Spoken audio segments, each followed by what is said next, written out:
This is for all you multi-talented, multitasking, multi-everything people out there. Take it away. Find your glory, write your story, fearless feet will carry you. Time you own it, take your moment, be a fire burning through. Hustling from night until morning, grinding it out, it won't be long. Feel your power, it's your hour, you inspire, you are strong. Enjoy your Zoa. No applause? You're all fired. Now that you've reached the stage in your life where quality television is important, Nubian TV is a black network that speaks to your lifestyle. Nubian TV is the world's first digital network devoted to the upscale and political lifestyles of black people. Nubian TV's programming includes politics, travel, fashion, food, automotive, arts and culture, civil rights, music, and more. Watch now on Amazon Fire TV, Roku, or watch globally at nubiantv.net.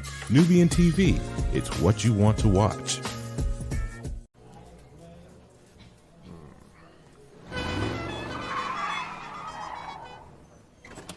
Come with me if you want to live a more delicious life. Oh, maybe we should get in the van. In this world, we don't get to control much. The past, male pattern baldness. What yeast? Got one right now. The urge to puff that bubble wrap. But there is one thing we do get to choose every single day: what we eat. Welcome to the Sonic Department of Research and Deliciousment. We have everything you want, didn't know you wanted, and some things you didn't know were possible. Because we believe if you're not having fun, you're not living free. So come on, let's live a little. Hey, good morning, America.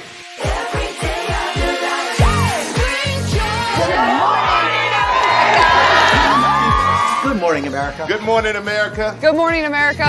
Money! Are you ready? They are ready. Covering the biggest events in the country right now. There's a lot going on here. It's always a good time. That's what the show's about. That's good. Really good. Very good. Coming in hot, Jimmy, coming in hot. It's far from elementary. Good morning, America. I'm not going to try to strut like Michael or anything. I have known George a long, long time. Have you ever gotten him to dance? Look at that face.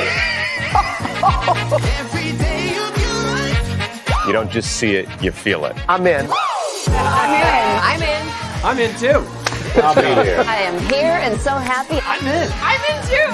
I'm in. That tells you something when Snoop Dogg's in. Michael, George, Lara, Ginger. Caesar. Just look at him. Politician.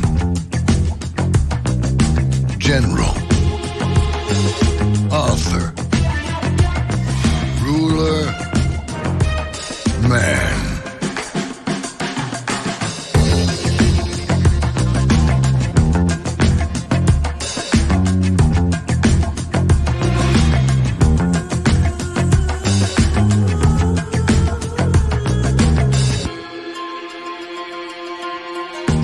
Legend has it, he's not only stared into the belly of the beast, he's had it for dinner.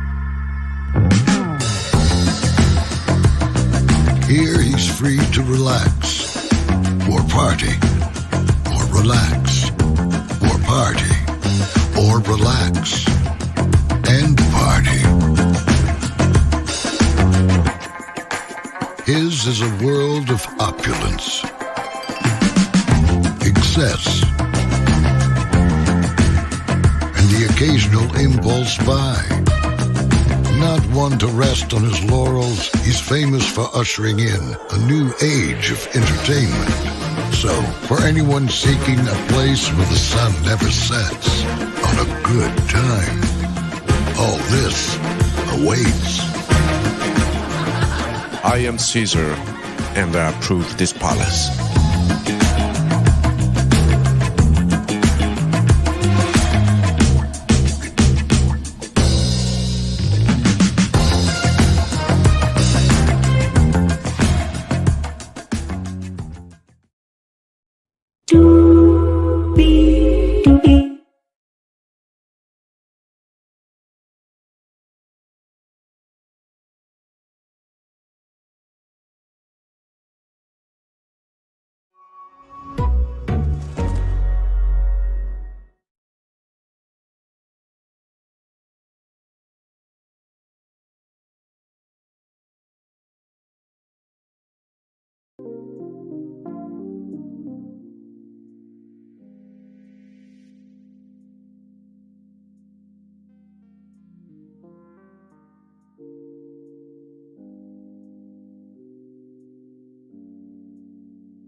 Well, hello to you, and you. Welcome in, everybody, to another edition of Brainley's Virtual Tour Live. Glad to have all you here. Good morning, Purple Queen. Nikki News or Narcissism. Like, comment, share, subscribe to her. She is a content creator. Concrete Rose 0219. Thank you so much for being here, Michelle H. Tough. Thank you so much for being here as well. We have 1, 2, 3, 4, 5, 6, 7 destinations for you this morning. Let me make sure. 1, 2, 3, 4, 5, 6, 7 destinations. Yes, indeed. So we're gonna start off with Young Miami. She's in the news for something that nobody asked for, child. We'll talk about it. Angel Reese made a huge accomplishment in the WNBA. Of course, we'll talk about that. When y'all see this video of this black girl playing Lilo, y'all are going to melt. We're going to talk about Barbers as well, because Ron DeSantis is quite stupid, if you ask me. But he was born stupid, if you also ask me. Taraji P. Henson, she hosted the BET Awards. There was a moment with Keith Lee. We'll get into that. Megan Thee Stallion doing big things with her tequila brand, but there was a person that pushed her there. And then, of course, Shannon Sharpe. Lord, when y'all hear this, my Lord, let me take down this iconic intro because Higher is weighing low is available. But either way, we are live on tour. You see the virtual tour background. Yes, you do. You hear the virtual tour music. Yes, you do. And one thing to know and two things for sure over here, a lot happens early. Roll it. It's a new morning for America's family. Sun's coming up, so make it all that it can be. You know a lot happens early. I'm Harry Smith. I'm Julie Chen. I'm Maggie Rodriguez. Morning everywhere. Come on, get up. I'm Russ Mitchell. And I'm Dave Price. And it's a little early for this. Now this it's a new morning for America's family. Sun's coming up, so make it all that it can be. You know a lot happens early. Every day's good when you're starting it off right. But I'm waiting for you to start the daylight. And a lot happens early. Can you feel it? And I say, Good morning, everybody. Are you girls ready for the Jonas Brothers? We have an early show exclusive yet. A lot happens early. Dirty. Early. A lot. A lot. A lot happens early. The Early Show, weekday mornings on CBS. It's a new morning.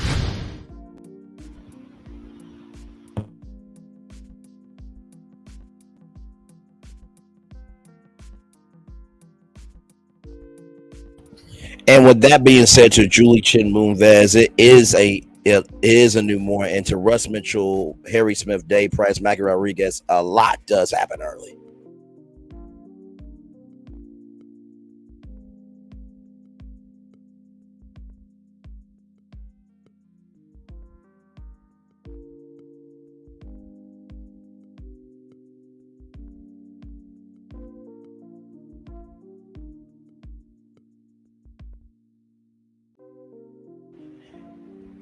Hey, everybody. Welcome in. Glad to have all of you here. Are y'all ready to do what we do? Because it is time to go on tour. So we're going to kick it off with Young Miami. That's right. We're going to kick it off with her. Child, no one asked for this.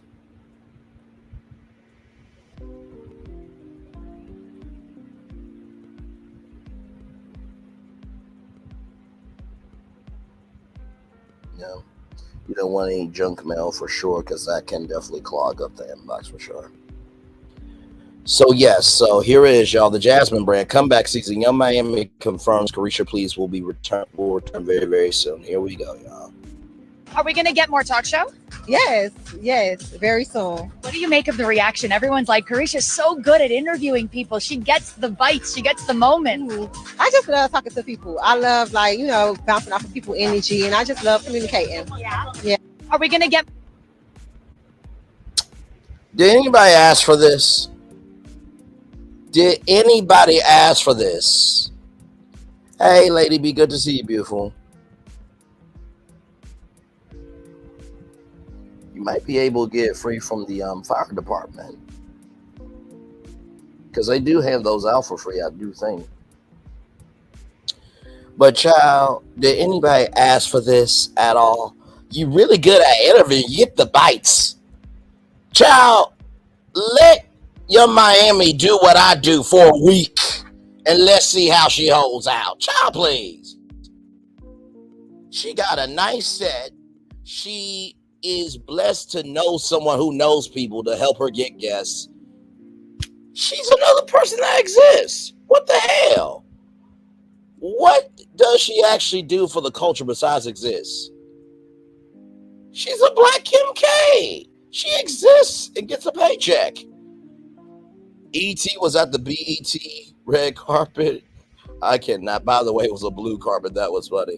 I'm sure production will be trash now if I do these coins. No, I'm good. Fuck out of here. I agree. And no one asked for this. And where is it going to air? Is it still going to air on Revolt TV? Because Diddy don't own that place no more. He don't. My Lord. So yeah. Well, I think everything will be fine. I really do. So, adulting is hard. It really is. So, with that being said, y'all, let's roll on to this story here from the Jasmine brand. Angel Reese tears up while discussing making the All-Star team. Congratulations to this queen right here. Well, we won today. But they just told me I'm an all-star. And I mean, I'm just so happy. I know the work I put in coming into this league. So many people doubted me and didn't think my game would translate and I wouldn't be the player that I was in college or better or would be worse and wouldn't be where I am right now. But I trusted the process and I believed, and I'm thankful that I dropped to 7 and was able to come to Chicago, and it's just a blessing. I can't thank my teammates and my coaches enough for believing in me and trusting me. And I know all of them are going to come to Phoenix and support me, so I'm really happy. Amen. And she is the main reason why the WNBA is happening right now. All these people talking about Caitlin Clark, Stephen A. Smith with his dumb ass. Are you serious, Stephen A? Like Monica Minuck checked your ass and said, you could have covered it 2 years ago. Stephen A. only covers stuff if it matters to his paycheck. Oh. Oh, I just realized we do have 8 destinations. I forgot to put Stephen A. Smith. Don't worry, I'm gonna get to him too, child. But I'm just like, really though, and really though. Okay. Angel Reese is Bayou Barbie for a reason. That team from Louisiana, they did their thing, and I am so damn tired of people not really respecting people's greatness, people's work ethic, and the gift that people have. All right, sounds good. So yeah, I just don't get it, child. I really don't.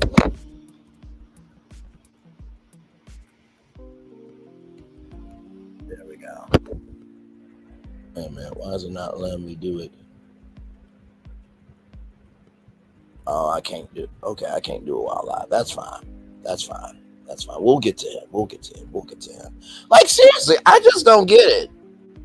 Like, I know that it's tough to do mental gymnastics and to do the right thing, but let me tell you something.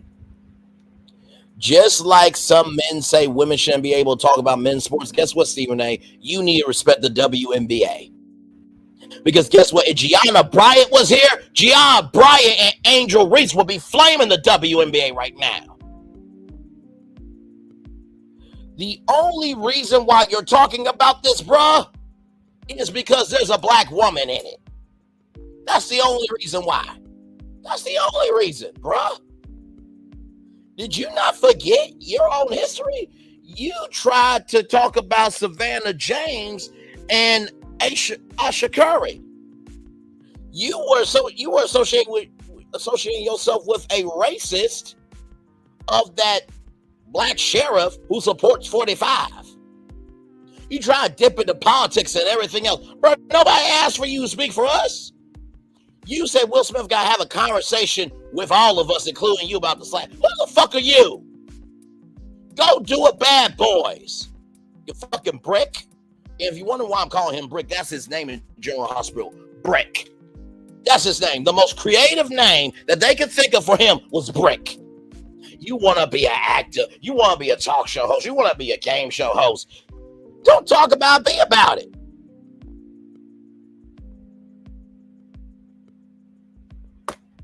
What the hell is wrong with you? You think because you got a microphone, you powerful? Bruh, like I said before, if Michael Strahan left and they asked him to be on this morning show, could you imagine? I'm going to play it, and then I'm going to need y'all answer when we get back. Hang on. Think about Stephen A. Smith on this morning show. Hey, good morning, America.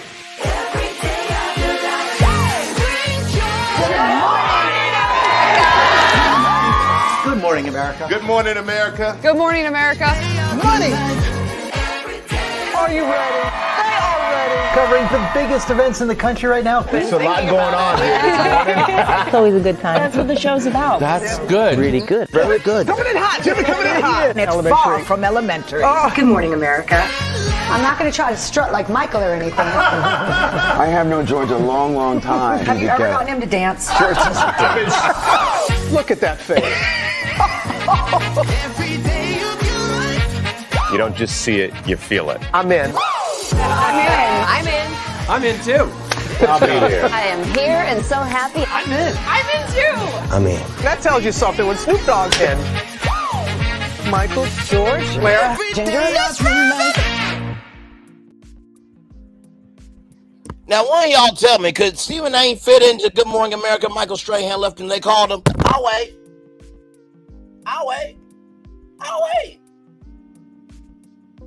Stephen A. only exists because Skip Bayless brought him back after he was fired. And also Shaquille O'Neal. And the Philadelphia Eagles. Because he was a writer in Philadelphia. You are only known based on associations of people giving a fuck about you, sir. Put you outside of sports, nobody knows you, bruh. What? You want to be more? Have you ever been the lead host for the ESPYs, sir? Serena Williams is hosting the ESPYs. If you really that big, if you really that boy, contact ESPN since you know the CEO and say, hey, I want to be the lead red carpet host on the ESPYs. Let's see you handle a red carpet, sir. You can't do it. You can't. You cannot, sir. If First Take was a show about these type of topics here, I would mentally whoop your ass. If First Take was a 2-hour show on ABC about hot topics, entertainment, news, and cultural issues, I would be mentally whooping your ass on ABC. Mentally. It would be no work. I wouldn't even talk to you before the show. I wouldn't. I would talk to my team. I would talk to Molly. I would talk to everybody else except you. Because I want you to be mentally brought down to your knees, son. Okay? Okay? Because you ain't going to find nobody better well-read than me. You ain't. You ain't. You ain't. You know what's crazy, Stephen A.? BET doesn't even have a sports division, bro. You talk with BET about anything? I would assume if you want to expand, you should expand with your own people first. But you rejecting $90 million a year when there are people like me trying to get in the door that'll at least take $5 million just to be in the door. You're a little too high on your high horse, sir. Angel Reese is the reason why the WNBA is thriving.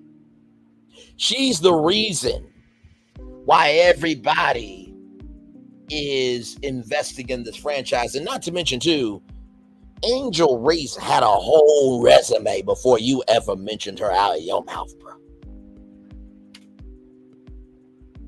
I'm just tired of people talking about Caitlin Clark. I'm sorry. Like, okay, she's a player. She does what she does. Okay, cool. But we need to support our own too. Damn it. Okay. Hey, Anderson, Indiana in the building. Welcome in. Glad to have you here. All right, y'all. Let's roll on. Now, this clip right here is going to make you smile. Yes, it is. Watch this right here. Not touching me. Just touching me. I'm not touching you. I'm not touching me. Not touching. Touching me. It's free air. Not touching me. Just touching me. I'm not touching you. I'm not touching me. Not touching. Touching me. It's free air. Not touching me. Just touching me. I'm not touching you. I'm not touching me. Not touching. Touching me. It's free air. The gift right there. Oh, my Lord, when you can really be Lilo. I will agree with that. Where is the Stitch in the Disney store? I don't see it, please.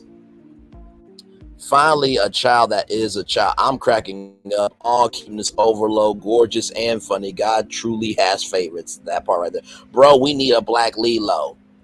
Come on. Come on with it. Let's see here. Amazon. It's not on the Disney store, called Real FX Stitch. Okay. Awesome sauce. Live action Lilo. So cute. Where can I get this? I'm upset. This is my baby. So as you can see, just I bring y'all good stuff. I do. All right, y'all. This next story. I know we're going from greatness to trash. I know. But y'all also know how I roll over here. It's an emotional roller coaster. Every time you hear, you don't know what's going to come until the thumbnail is posted. So, I started off with asking a question. Did anybody ask for this? Then we went into Angel Reese making a huge accomplishment on being on the WNBA All-Star team. Then we have this beautiful black woman playing Lilo, and now we got this. I format my show for a very particular reason. Because out of all 8 topics, you're going to find at least one to like. Okay. Ron. Bro, why? This comes to us from blackenterprise.com. Florida Governor Ron DeSantis vetoes bill easing restrictions on ex-offenders seeking cosmetology and barber careers, sparking outrage. The bill, SB 42, previously passed unanimously through the Florida state legislature. Florida Governor Ron DeSantis. Vetoed a bill that will have eased restrictions on ex-offenders interested in pursuing careers as cosmetologists or barbers, despite SB 42 passing unanimously through the Florida state legislature. DeSantis' decision to veto the bill has been met with criticism both from barbers and state representatives who see it problematic for those who have already paid their debts to society. As WTSP reports, Craig Lemire, a barber who runs Lat and Sons Barbershop, is concerned that Governor DeSantis' decision will discourage those who have already been practicing barbering while incarcerated from their skills to remain gainfully employed.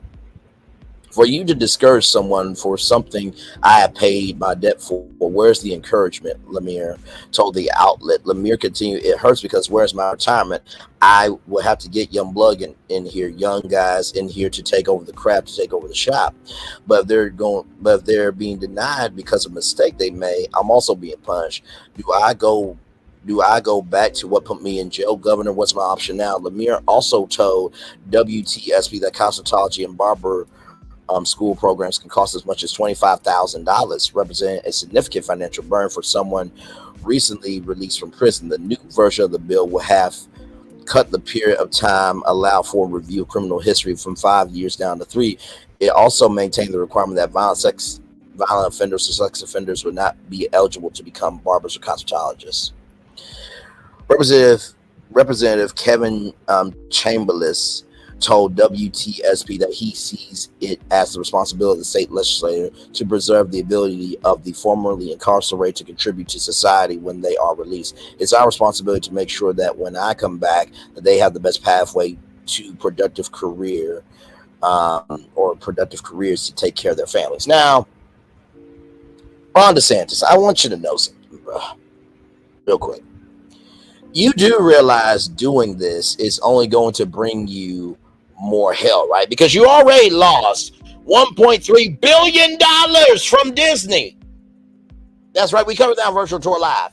So basically, Ron DeSantis turned down $1.3 billion because Disney utilized their First Amendment right of the Don't Say Gay bill.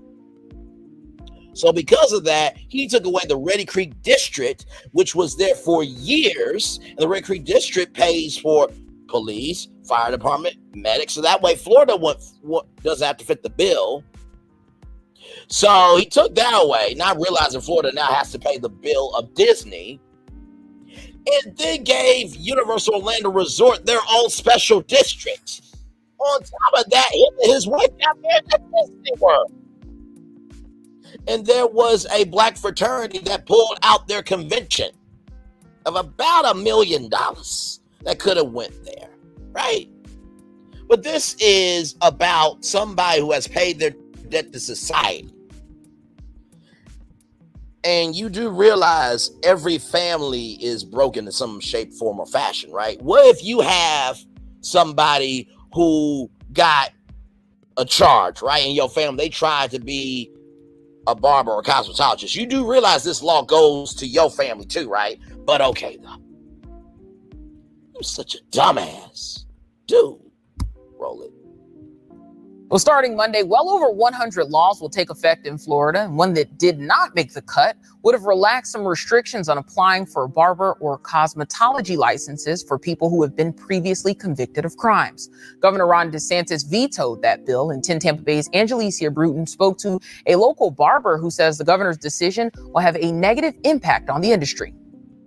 Right now, the state can deny a license to anyone who has a conviction in the last 5 years. The law passed by the Florida legislature would have changed that to 3 years. And it said only convictions related to the barber or cosmetology profession could be considered. But Governor DeSantis believes that would prohibit the board from reviewing criminal records. In a letter to the Secretary of State, Governor DeSantis says there may be a good reason for the board to have this information before making a decision regarding a particular applicant. A local barbershop owner says the governor's decision will end up sending more people back to prison. When you have the governor of your own state holding you back, when I paid my debt, when does the pain stop? Latin Sun says it could cost up to $25,000 to get your license, and it consists of hundreds of hours of training. In the studio, Angelicia Bruton, 10 Tampa.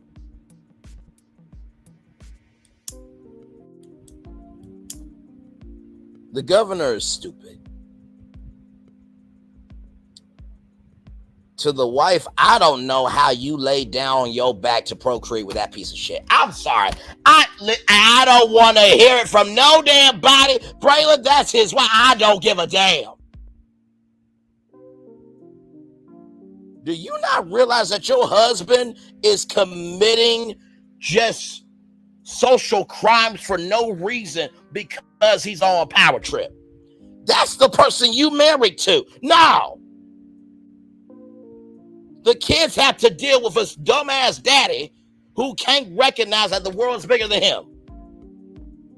This is over people who have paid a debt to society, and you can't cut hair? But your best friend just got convicted of 34 counts. But that's cool too, though, right? That's cool, though, right? That's cool, though, right? You also took money out of diversity, equity, and inclusion programs out of state colleges.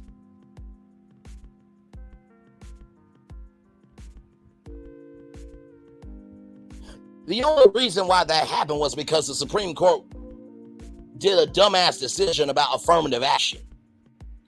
It boggles my mind how these people exist. This is why I say to my mama, everybody don't deserve love, grace, and space. Sometimes you gotta reach people right where they are and give them what they deserve.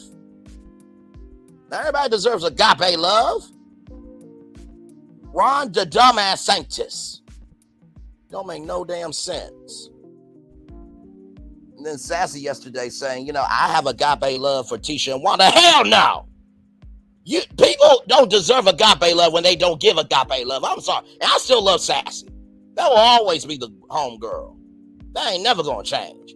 But quit giving everybody love, grace, and space. Some people don't deserve it. They don't. This is over something stupid. Florida, y'all need to do what y'all need to do and vote his ass out.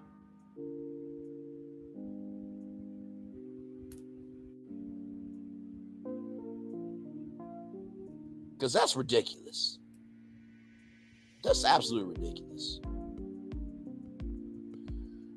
Child, according to the bill, it was aimed at barring a past conviction from keeping barber cosmetology licensures from being approved by the Florida State Board governing the appeal of related licenses. However, Ron DeSantis, per a letter sent to the Florida Secretary of State, believes that the board should be able to review the criminal histories of potential applicants, which contradicts the language already presented in the bill. The original draft of the bill reads: a conviction or any adjudication for a crime more than 5 years before the date the application is received by the applicable board may not be grounds for a denial of a license specified in subparagraph A. This paragraph does not limit the applicable board from considering an applicant criminal history that includes a crime listed in S 775.214A or S 59-776.08 at any time, but only if such criminal history has been found to relate to the practice of an applicable profession. The applicable board may consider the criminal history of an applicant for licensure under subparagraph A if such criminal history has been found to relate to good moral character. And do you know why I'm really getting pissed off? Because guess what? If he will do this, he could say, if you got a felony, you can't run a restaurant.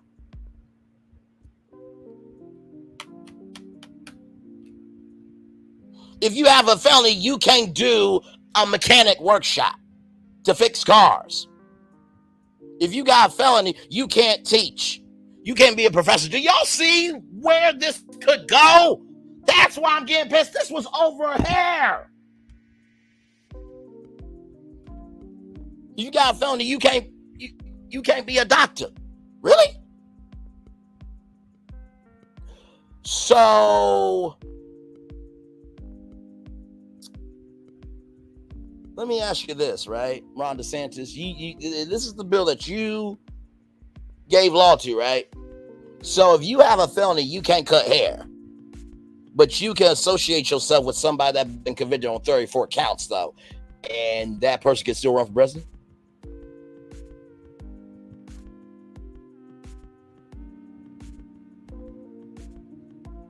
I'm just asking a question. Just asking a simple question. So people who have felonies shouldn't be able to run for office?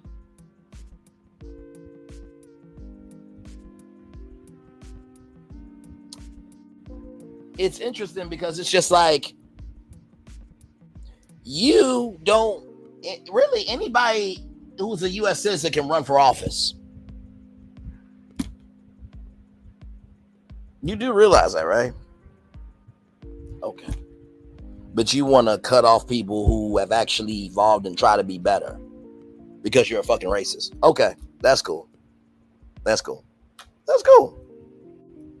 Like I said, the government should evolve to the point where you got to submit a resume, you got to submit a cover letter, you need references. We got to do it for every other job. Because guess what? If that were to be done right now, and we really looked at everybody's record in government, there'll be a lot of people out of office right now. But what do I know, though, right? I'm just a black man on YouTube, just talking. Anyway, let's roll on, shall we? We're going to take a little commercial break. And when we come back, we got Taraji P. Henson. We got Stephen A. Smith. We got Megan Thee Stallion. And we got Shannon Sharpe. What a fire show we got for you this morning. We are live on tour. Like, comment, share, subscribe. We'll be back right after this. Roll it!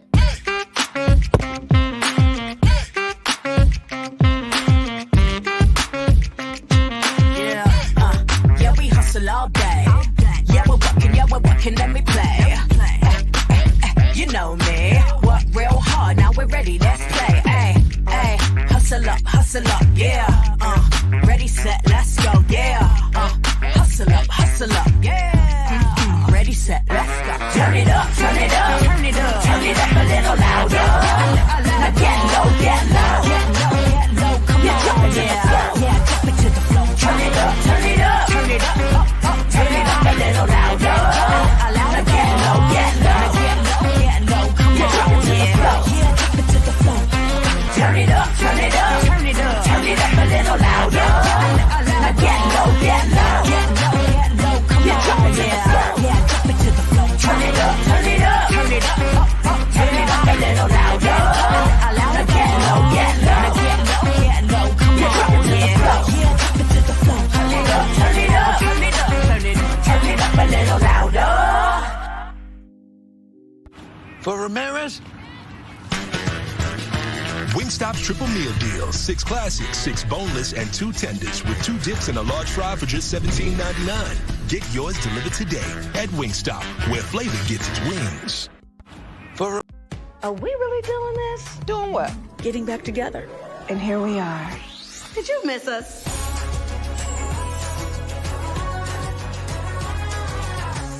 Oh, it's been a minute. But there's no place like home.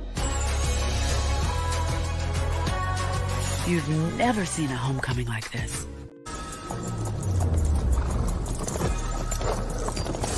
Welcome to the Paris Olympics.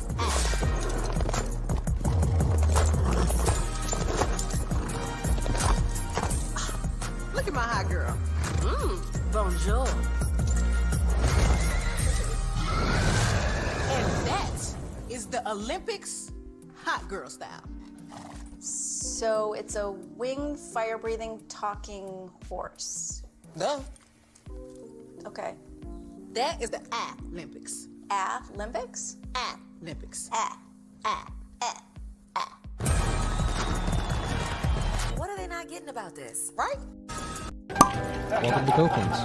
Copeland's is not just some fancy place for your big night out. In fact, there's no occasion too big, or if you like, too small. Copeland's. There's always something good. Welcome to Copeland's.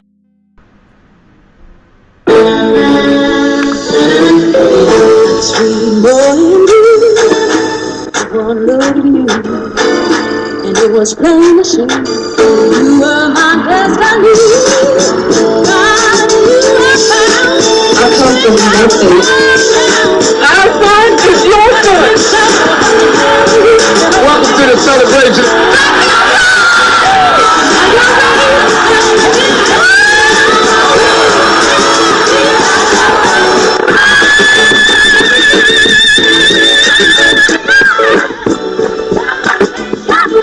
We all we got.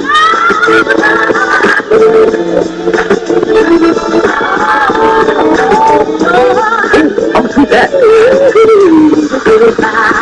Don't you leave here to go for happiness. I want you to leave here to show that.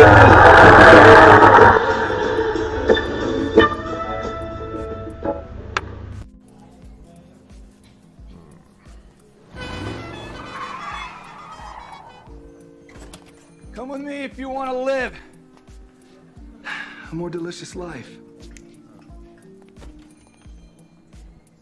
Oh, maybe we should get in the van. In this world, we don't get to control much. The past, male pattern baldness. What geese? Got one right now.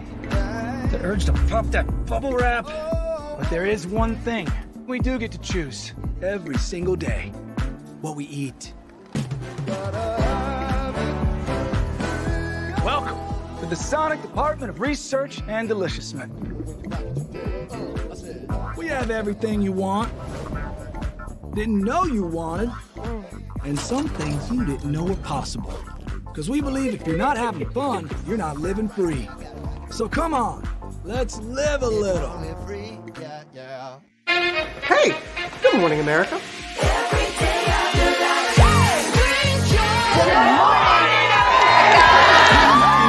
Good morning, America. Good morning, America. Good morning, America. Money! Are you ready? They are ready. Covering the biggest events in the country right now. There's a lot going on here this morning. It's always a good time. That's what the show's about. That's good. Really good. Very good. Coming in hot, Jimmy, coming in hot. It's far from elementary. Good morning, America. I'm not going to try to strut like Michael or anything. I have known George a long, long time. Have you ever gotten him to dance? Look at that face. You don't just see it, you feel it. I'm in. I'm in. I'm in too. I'll be there. I am here and so happy. I'm in. I'm in too. I'm in. That tells you something when Snoop Dogg's in. Michael, George, Lara, Ginger. Hey, good morning, America.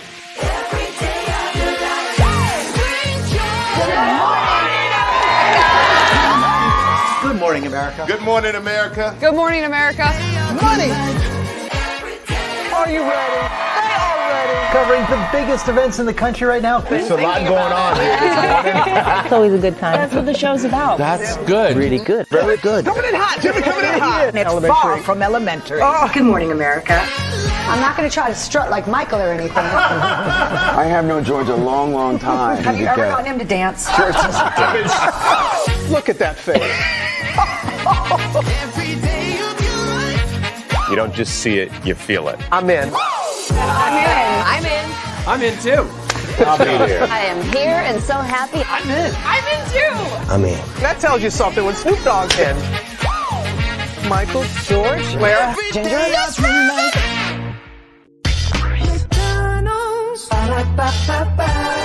I'm loving it. Loving y'all right back. That was so good. I had to play it twice for y'all. Y'all get Good Morning America weekday mornings live from 7 to 9 a.m. only on ABC. All right, y'all. Y'all get into some things, y'all. Oh, Lord Jesus. Coming to us from blacknews.com. Keith Lee explains why he dropped Taraji P. Henson's rose on the floor at the BET Awards. Now, I don't know who got this shot of Taraji looking like that, but ooh, that was live. Okay. She still can get Taraji P. Henson can always get it from Brandon Lee. Taraji Lee don't have a bad ring to it. Actually, you know, Taraji Lee. That actually doesn't have a bad ring to it. All right, let's roll on. So anyway, at the 2024 BET Awards, host Taraji P. Henson made the mistake of misidentifying Keith Lee in the audience. Afterwards, she gave him a rose as he was seen on camera, letting the rose fall to the ground rather after she left. Keith Lee has responded as to why he did that in a new video that he posted on TikTok. In the video, he explains, I didn't think Taraji had any ill will or any ill intentions behind the situation. The situation happened the way it did. It was what it was. I made a video last night where I had the rose that was given to me in my hand. I left on the floor. The reason I did this had nothing to do with Taraji P. Henson. The reason why I dropped it on the floor is that I wholeheartedly believe it wasn't my rose. That wasn't my moment. It was given to me, but it wasn't mine. I always say I don't want anything that ain't mine. I want what's meant for me, nothing more, nothing less, nothing more. And here it is here. Hang on. Wait a minute. Hang on. Something on my mind. Let's talk about it. First and foremost, I want to start by saying I am not upset at Taraji P. Henson by any stretch of the imagination. And not only that, in my opinion, she smoked it last night. I don't think for 1 second Taraji had any ill will or any ill intentions behind the situation. The situation happened the way it did. It is what it is. I made a video last night where I had the rose that was given to me in my hand and I let it fall on the floor. The reason I did this had nothing to do with Taraji P. Henson. The reason I dropped it on the floor is that I wholeheartedly believe that wasn't my rose. That wasn't my rose. That wasn't my moment. It was given to me, but it wasn't mine. And I always say, I don't want nothing that ain't mine. I want what's meant for me, nothing less, nothing more. The entire segment on the production side felt extremely rushed. Not only did it feel rushed, it did not feel intentional, it did not feel purposeful. I'm forever thankful for every room that I'm in. I was more than thankful and more than grateful to just sit there and enjoy the show. Me and my wife, we looked amazing, we felt amazing, we was enjoying the show. I've always spoke about my social anxiety. And for me, just to get out and be in that moment was more than enough for me. So to take me and my wife out of our seats, put us in different seats, give Taraji no direction to who we are or what we do, felt extremely unprepared and unprofessional to me. I'm personally a fan of Taraji. I've been for years and I always will be. I love to see her get the recognition that she deserved in that moment and had a platform and a stage that she's always deserved. For this situation to take away from her moment and our moment was unfair to both of us. Another example of this is a picture of my wife has been going around, and it was a small part caught from an entire moment to make it seem like she had an attitude with Taraji. My wife and myself understand the flirting that Taraji was doing was fully improv and fully joke. It was a hard situation for all of us to be in. We fully understand she made it up on the fly. I was there to just enjoy the show. I was invited. No situations in life in general. I never longed for the spotlight. If I wanted the spotlight, I would have accepted a quarter of the opportunities that's been presented to us. But none of those opportunities were for me or my family. If you understand that, you understand it. If you don't, I'm okay with that. I'm always gonna be myself. I've always been myself. Nothing about this journey, about this ride, about where we at or where we gonna be is gonna change me. Never have and never will. Never once was I upset that Taraji didn't know who I was. Everything that's for me will be for me. Everything that's for my family will be for my family. Everything that's for you will be for you. When it's supposed to be, how it's supposed to be, with no confusion. I said that last night and that was still misconstrued, and I stand on it 1,000%. Whatever room I'm supposed to be in, whoever's supposed to know me, whenever they're supposed to know me, it will happen how it's supposed to happen. Last night, while I appreciate the opportunity, it wasn't my moment. And that's okay. I'm cool with that. And for every single person that's been on the journey with me and that's still on the journey with me, I'm forever grateful. I appreciate y'all. I can't say it enough. God bless you. Have an amazing day. Y'all be safe. You know what? I'm not mad at him. I think he said what needed to be said. I did not. Wait a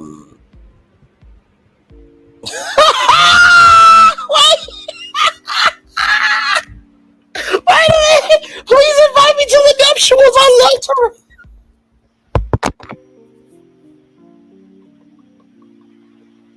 Hang on, wait a minute. You know what? Let's do this. Let's do this. Because I love having fun with you. Hang on 1 minute. Hang on 1 minute. We're going to have some fun.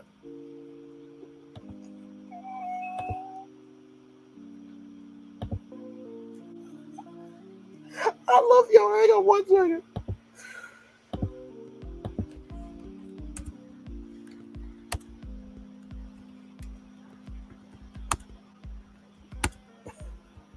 Hang on.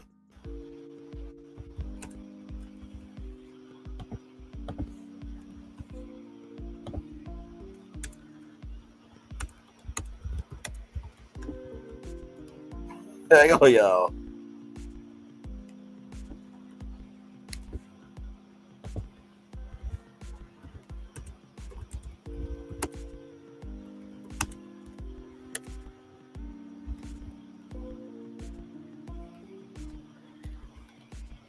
Hang on.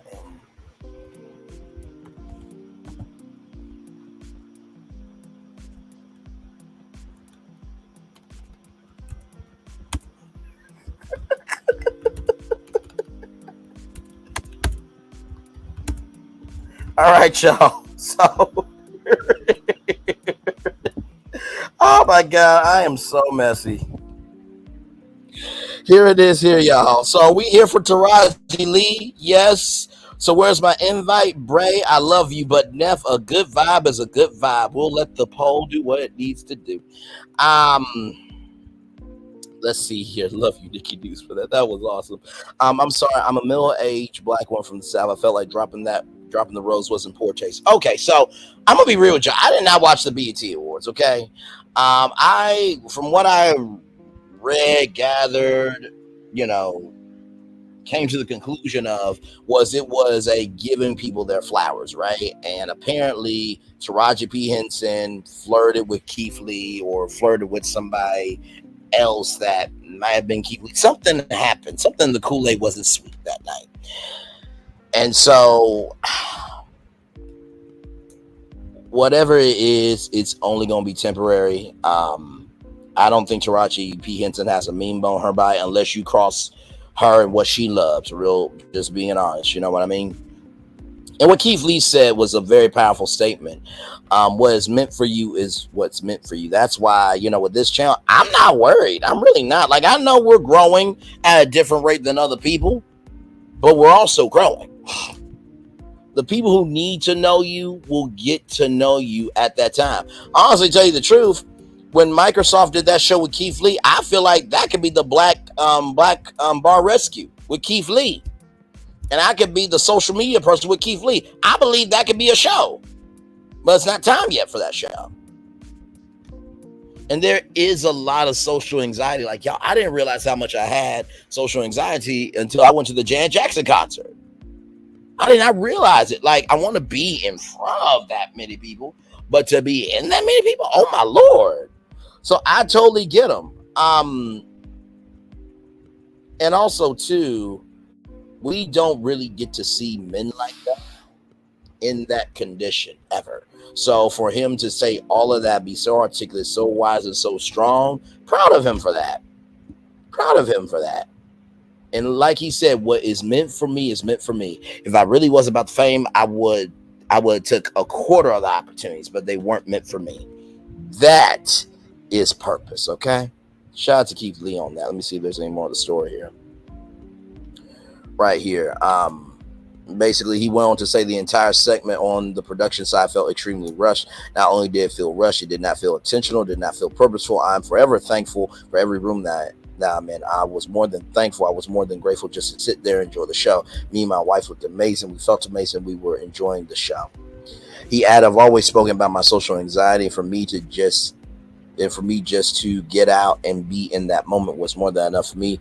So to take me and my wife out of our seats, put us in different seats, giving Taraji no direction to who we are or what we do, felt extremely unprepared and unprofessional. Me personally, I'm a fan of Taraji. I've been for years, and I always will be. I love to see her get the recognition she deserved in that moment and have the platform and the stage she always deserved for this situation take away from her moment. Because this was Taraji P. Henson's 4th time hosting the BET Awards, right? I think she's about to be the most decorated host of the BET Awards ever, which is a huge deal. And our moment was unfair to both of us. Another example of this is a picture of my wife that's been going around. It was a small part cut from an entire moment to make it seem like she had an attitude with Taraji. Lee also said that he and his wife fully understand that Taraji's flirtatious behavior was just an innocent part of the jokes that she was making on the spot. Now listen, if I'm Keith Lee, I respect my wife, but also too, that's Taraji P. Henson, babe. I mean, you know. But no, I don't feel like Taraji has a mean bone in her body. And honestly, there is more things in life that are more disrespectful than flirtatious behavior at an award show. And not to mention, too, if you watch award shows, I'm going to give y'all some intel. So when Keith Lee said that he and his wife was taken up out of their seats, those are assigned seats assigned by BET and the production company. They do that sitting arrangement months in advance. Okay, so just to give a little context on that there. And here it is here. Life is really too short for this behavior. He wasn't in his seat. They give celebrity assigned seats. Like I just told y'all, I rehearsed all damn day to go hit my mark. That young man wasn't in his seat, so he missed his moment. His ego is hurt. He will be fine. I cleaned up at the end of the show. No love lost here. # God bless. And honestly, tell you the truth, I think it's going to be okay. This comes to us from More in Juicebox TV. By the way, another great Instagram page as well. He made it look bigger than it was and still made him so with pay. She still don't know who he is. Why is everyone upset with Keith Lee just because the award show staff messed up? He did nothing wrong, nor did she. He clearly said it wasn't his moment, and when God blesses him to be known in certain rooms, it will be. Also, why is it bothering people that he gained success from the internet just like so many others? While the majority of us work a 9-to-5, he is blessed to be in environments we can only think of. He's apparently more known than some. He was apparently more known this part's confused me. He was apparently more known than some. He was invited. Oh, okay. I just confused that part. My bad. We were at home. That part right there. I totally agree with that statement, Felicia. The one well said. The fact that he really act like he was somebody important is what gets me. And he is somebody important. 3,000. See, I don't like doing this, but since we got to do this, give me one moment. Okay. Give me a moment. Since, this person said, since he thinks he's important. Okay. That's what you said, right? Now, I hate to be factual, but Hood Princess, I mean, as a man or woman thinketh, so is he or she. But Hood Princess, she's an RN, shout out to her, 2 kids.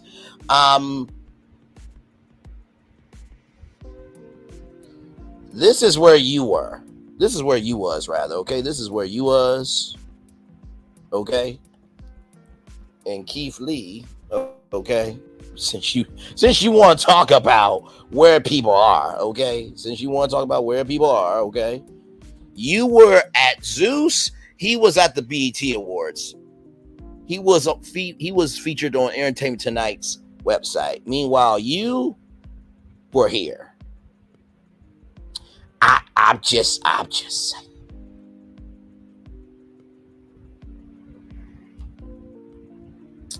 I'm sorry. What? And what?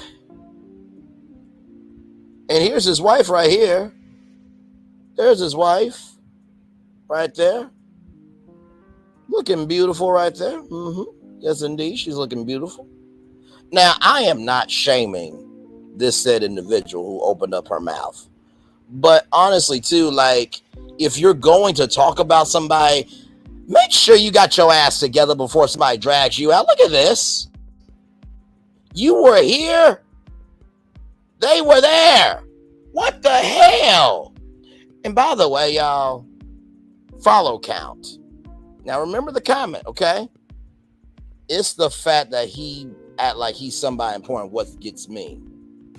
Sweetie, you have 3,401 followers. Okay? Keith Lee has 2.2 million. I'm going to need y'all to shut the fuck up sometimes. Please. Because you're looking stupid.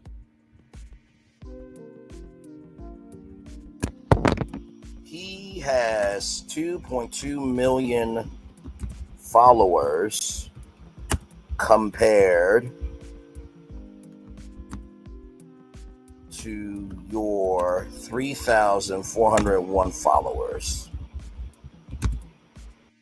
He and his wife were at the BET Awards.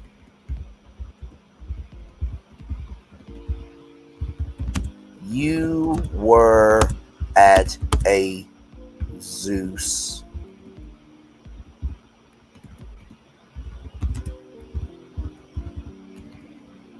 function.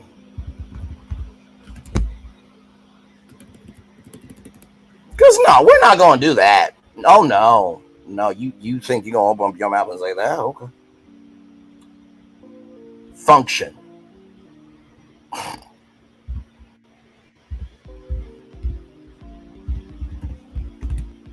Not being covered by anybody. Hashtag at all. Sorry. You really think that, child? Please. What is wrong with you? What is wrong with you? Child, stop. Stop. Stop.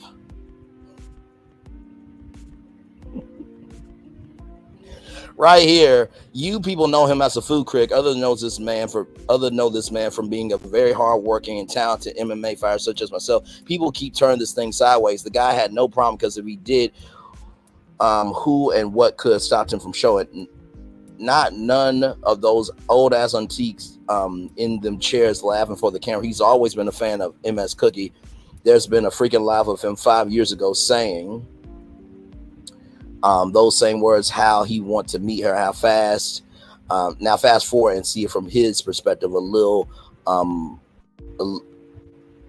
is all love again. Keith ain't never been shady or out pocket by in person. I'm surprised so many people come for him just for food critic, just trying to make sense of everything. And like I said, my comment right here, he has 2.2 million followers compared to your 3,401 followers. He and his wife were at the BET Awards. You was at Zeus function, not covered by anybody at all. What?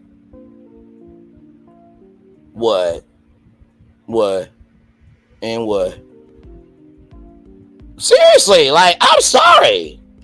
Like, you really gonna say this out your mouth? 3,401 followers compared to 2.2 million. Can y'all explain to me Who's bigger? I'm confused. I'm confused. I'm confused here. My Lord, I do understand the social anxiety that's a challenge for my son as well. What I meant is that some adults may view dropping the rose as a slight and a sign of disrespect, and I agree with that. I can definitely see where you're coming from for sure. But yeah, no, you're not going to disrespect Keith Lee like that. Now I know because she can't handle somebody telling the truth about her behind, she's going to respond to that. Like, I'm sorry. What you want me to do? Oh, my Lord Jesus. Some of y'all clearly didn't watch his video. He has nothing but respect for Taraji. He still does. It's just a misunderstanding. It's not that serious.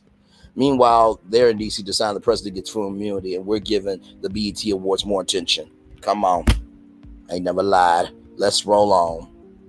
Gonna say out your mouth he think he's somebody when you got 3,401 followers, and your ass was at a SUS function, and he was at the BET Awards with Taraji P. Henson. What the hell is wrong with you? Stupid!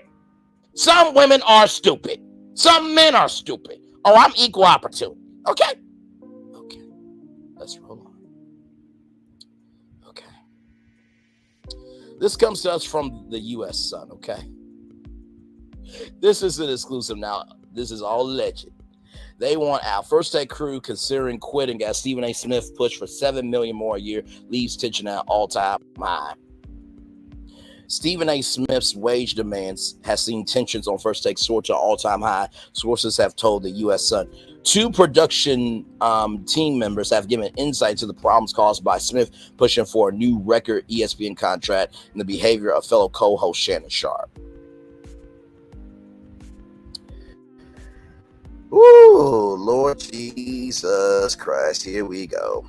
According to one of the insiders, Smith, whose current deal expires in 2025, which is next year, wants around $25 million a year, making him the highest paid pundit on the network. Now, for those of you who don't know, because we did cover this on Virtual Tour Live, he is getting offered a 5-year deal, $18 million a year for $90 million a year. $90 million a year. But he wants $25 million a year. Okay? He wants $25 million a year.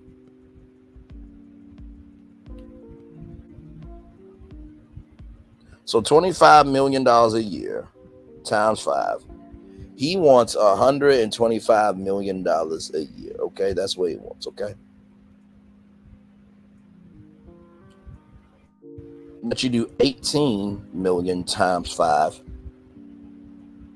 Now y'all tell me if somebody gave you now think about this from where you are in your life right now. If you were a TV personality and somebody said Nikki News or Narcissism, Purple Queen, Concrete Rose, Lady B, anyone you in the chat, or me, or anyone y'all in the bushes or replay gang, if they said, hey, we're going to give you $90 million over the course of 5 years, $18 million a year to just be yourself, what would you do? I'll wait. What would you do? I'll wait. And while I'm waiting for y'all responses, 4 votes. A good vibe is a good vibe at 25%. So where is my invite? 25%, and yes, 50%. I love y'all so damn much. By the way, there's a poll going on so are we here for Taraji Lee? But no, I'll wait. I will sincerely wait on y'all response. Like $90 million over 5 years, $18 million a year is more than some people have right now in any shape, form, or fashion. I don't get it, but hey, he wants $25 million a year, even though he's getting offered a $90 million contract. Okay. Massive issues, but Smith's and Sharpe's attitude is allegedly causing problems. It's a very frustrating situation, rather. A First Take insider told the U.S. Sun. Steven and Shannon think the show is them and nobody else is as important. Okay. Interesting. Reports have suggested that the 56-year-old recently snubbed the initial offer of a bumper 5-year, $90 million contract. But he's holding out for $7 million more, eclipsing Monday Night Football top earners Troy Aikman and Joe Buck, much to the dismay of the people behind the scenes. 3-time Super Bowl winner Sharpe, who also stars on the show alongside Molly Cameron and Smith, recently secured a new multi-year deal, having only joined First Take last August following an acrimonious split from Fox and Skip Bayless. Now, Troy Aikman and Joe Buck were known as the team on Fox for years. They had social capital in the NFL. And because their social capital turned into financial capital, and the consistency of that financial capital was that strong, that's why they got the money. Not to mention, Stephen A., respectfully, sir, the NFL is more of a money maker than First Take. You know what, Stephen A., maybe you don't know about NFL rights, right? NFL rights.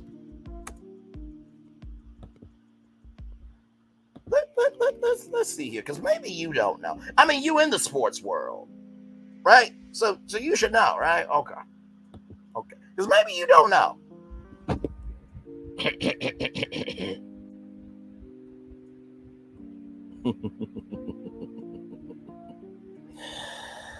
Oh my Lord Jesus, Stephen A., you really thought you deserved that, didn't you? You really thought you deserved that, didn't you? Look at this here, sir. The NFL television contracts account for $12.4 billion, about 43% of all TV sports deals in the United States, sir. $12.4 billion compared to your $90 million contract. Sir, you're dropping the bucket to a whole league, sir.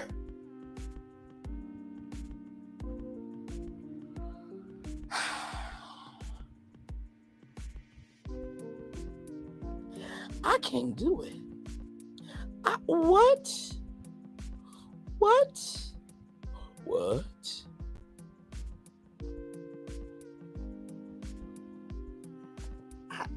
I'm just mind blown. I'm just mind blown. I'm just mind blown.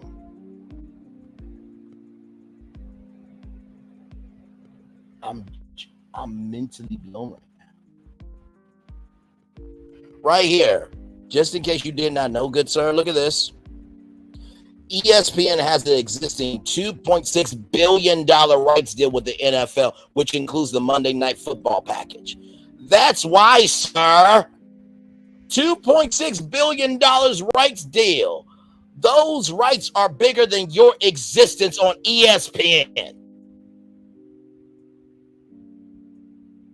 Those rights allow you to have a job, sir. Because I promise you, if the NFL wasn't on ESPN, do you really think they're going to be tuning into you alone? No. Concrete Rose said, being myself, I'll take it, I think. The greed of it all. That's what it is. Who in their right damn mind is going to turn down a $90 million contract, $18 million a year? Okay. Heavy cuts, he publicly showed appreciation to Smith. Shannon Sharpe did. Shannon Sharpe, he publicly showed appreciation to Smith on air for help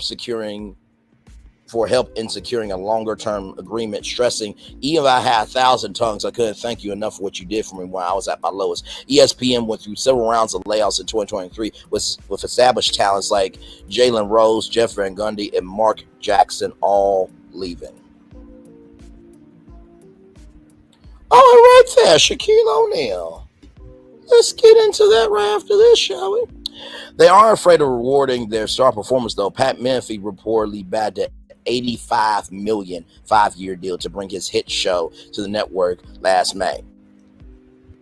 Sir, Pat Menefee has had that show. Once again, he created his social capital, and that financial capital was strong enough where he got that. He also does WWE, sir. Are you on, I mean, I know you're on NBA Countdown, but are you on any other platform, sir, where you could go in and say, hey, listen, my social capital here, and here translates to financial capital in this, and this. And because of that strength, I deserve financial capital here at ESPN. Have you done that, sir? Okay. But then again, what do I know, right? I don't have a $90 million deal. I'm not making $18 million over 5 years. What do I know? But I do know this, though, Stephen A. It's hard to get in. It's harder to stay in. It's the hardest to maintain. And you don't recognize this, sir, but you need ESPN more than ESPN needs you. Now, I know you're one of the hardest working people. You're the face of ESPN. But you do realize, though, somebody's real worth is not when they're on top, where they have the resources, the platform, and a cavalry behind them. The real resources is when you're out on your own. Smith told the U.S. Sun last November about plans to diversify his career with his new production company based in New Jersey. He hopes to produce more sporting content as well as diving into politics, entertainment, pop culture. But yet the motor mouth host is holding out for more money and wants Buddy Sharpe to cash into. Let's see here. Is it time for Stephen A. Smith to leave First Take? I have mixed opinions. All right. Here are the results. Oh, wait a minute. Back to the poll result. Here are the poll results right here. Maybe. I have mixed opinions is at 18.1%. No, he makes the show what it is at 37%. And yes, I'm not a fan of him on it anymore. 44.9%, basically 45%. Anything 5 or higher, you round up. He's created, according to our insider, a 2-man band against the world, which has left some other crew members really mad. Some have told the board about the problems. The source who works as a journalist on First Take admitted. Many people are looking for jobs elsewhere or different shows. The work vibe is the best. He added some staff feel ignored by Smith and Sharpe while the on-air screen treatment of J.J. Redick has fanned the flames of discontentment. Dire situation. First Take remains one of ESPN's biggest rating winners, but a production staff member feels that the top talent disrespecting others and causing problems isn't helping anymore. Smith and Sharpe are doing whatever they want, said the staffer who spoke on the condition of anonymity. It's frustrating for all of us who work our asses off. Shannon had his extension deal. It's good for him, but you can really see both of them care about their deals more than the coworkers and colleagues, continued the source. The situation has to change soon or it will turn to a possible situation to deal with. I used to enjoy going to work, but right now I wake up in the morning not wanting to go in. It's pretty much Team Smith and Sharpe against everybody else. First Take did not have a comment when the U.S. Sun asked about the claims of tension. So that's the story. Stephen A., I'm going to say this as disrespectfully as I can. If your fucking ass don't take that deal, you're stupid. You are absolutely stupid. You're absolutely stupid. Do you not recognize that way back in the day when it came to sports, we were not given credit for the records we created? There was a whole black basketball team that won multiple championships finally getting recognized at the White House, sir.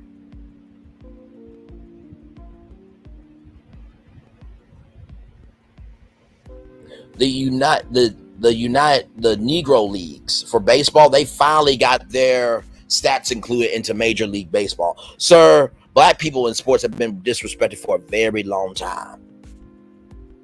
And all those people made the investment sacrifices and necessary investments for you to sit your motherfucking ass up on ESPN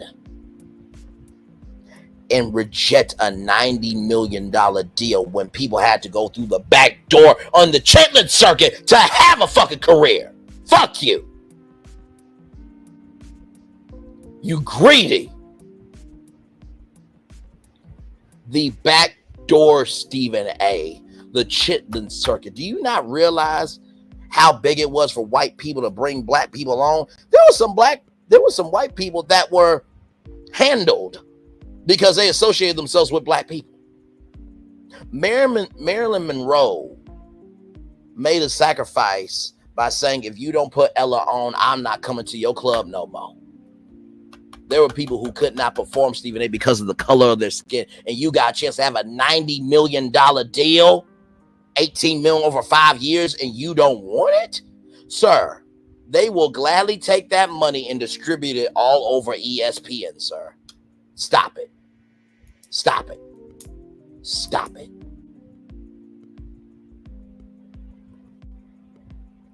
Here it is here. U.S. Sun.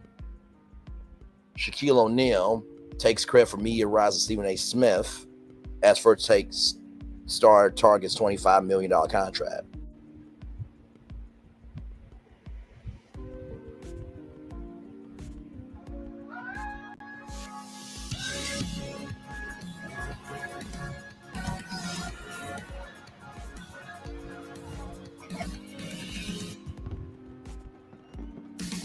That was beautiful. I made him who he is when he first came on. Remember, like, you wasn't making no money talking about the Sixers. Once you started talking crazy about me, and you got hot. So you're welcome, Stephen A. In the immediate. Let's refresh that one more time.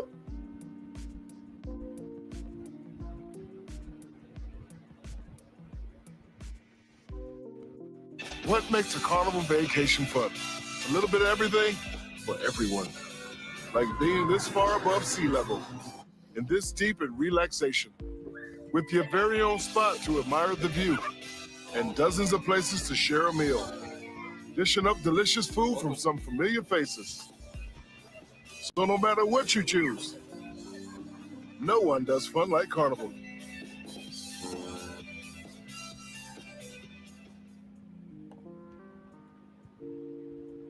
Shout out to Carnival. Shaq is the chief fund officer of Carnival. He is when he first came on. Remember, like, you wasn't making no money talking about the Sixers. Once you started talking crazy about me, and you got hot. So you're welcome, Stephen A. Found the clip, y'all. Give me a moment.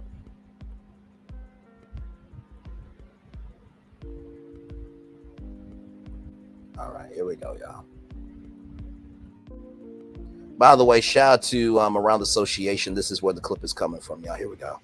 Hey guys, we back with another one. And today, I want to talk a little bit about Shaq's comments towards Stephen A. Smith. And I did a video earlier today on Stephen A. Smith, which I'm going to have at the end of this video for you to click on. Don't forget to like this video, subscribe to the channel and all that. But yeah, man, Stephen A. Smith, if you don't know, he's in contract negotiations with ESPN right now. It's reported that Stephen A. Smith wants $25 million.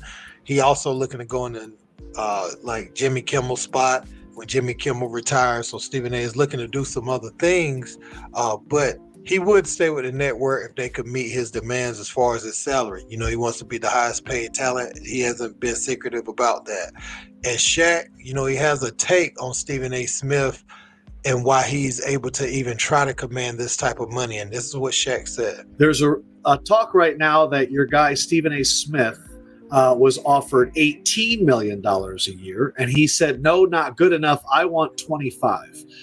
Number one, I think it's wild that in our world, the host of a television show can get paid about 3 times the amount as the head coach of the Lakers. Because I do think the Lakers' job's a little bit harder than getting on TV 2 to 3 hours a day. Yeah, I remember when he signed for $10 million, and he's doing a great job, and I wish him well, and I hope he can make all the money he can make.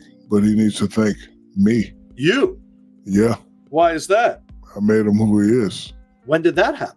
When he first came on. Remember, like, you wasn't making no money talking about the Sixers. Once you started talking crazy about me, and me and you would go back and forth, and you got hot. So you're welcome, Stephen A. So for people who wasn't around at that time, the Lakers had just three-peated and really was a serious threat to try to win 4 in a row. And that would have been, something in Kobe's career, something in Shaq's career, that really would have put them even on another level. I mean, a three-peat is a distinct feature in itself, right? But we weren't too far removed from Jordan, having 2 three-peats. So people were kind of spoiled with thinking that, this winning at this level is supposed to happen. Somebody is going to be a dynasty like this at all times. It kind of felt like that was the case, right? Another dynasty would emerge. You would just win multiple championships, making it look easy like that. So, again, they were close to winning 4, but lost to the Pistons. And a lot of the conversation around that time was Shaq's weight. Shaq coming into training camp not out of shape. Kobe even saying it, in some of the press conferences and being vocal about it, where they even got into it so bad one day Shaq threw a punch at Kobe. I believe Kobe ducked it, they said, and they were able to separate the 2 players. But they went at each other like that. And so Stephen A. Smith, what he's referring to about the Sixers, obviously Stephen A. Smith talks about covering Allen Iverson, AI calling him out in Atlanta for one of the articles that he wrote. And so he was doing that, but then when he started covering the Lake Show, that started bringing more ratings, and that was the hot topic at the time. You had Kobe, and you also had like the thing that he had went through in Colorado.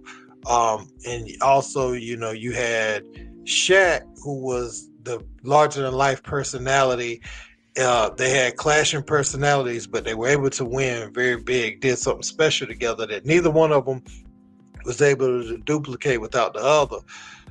So yeah, man, I just want to bring that up and really talk about that right quick. I want to know your thoughts in the comment section, though. Don't forget to like, share, and subscribe to next time.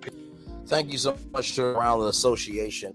This company that I've started is focused 100% on trading on the 10X platform. So in some sense, not only will I be using 10X in the future. Okay. Because I want to see something real quick, okay? Now, like I said, your social capital should create your financial capital, right? Okay. I hate to do this. I really hate to do this, bro. But maybe you haven't diversified yourself enough. Because here's Stephen A. Smith's net worth, allegedly $25 million a year. Here's Shaq's, allegedly. Now, Shaq is a DJ.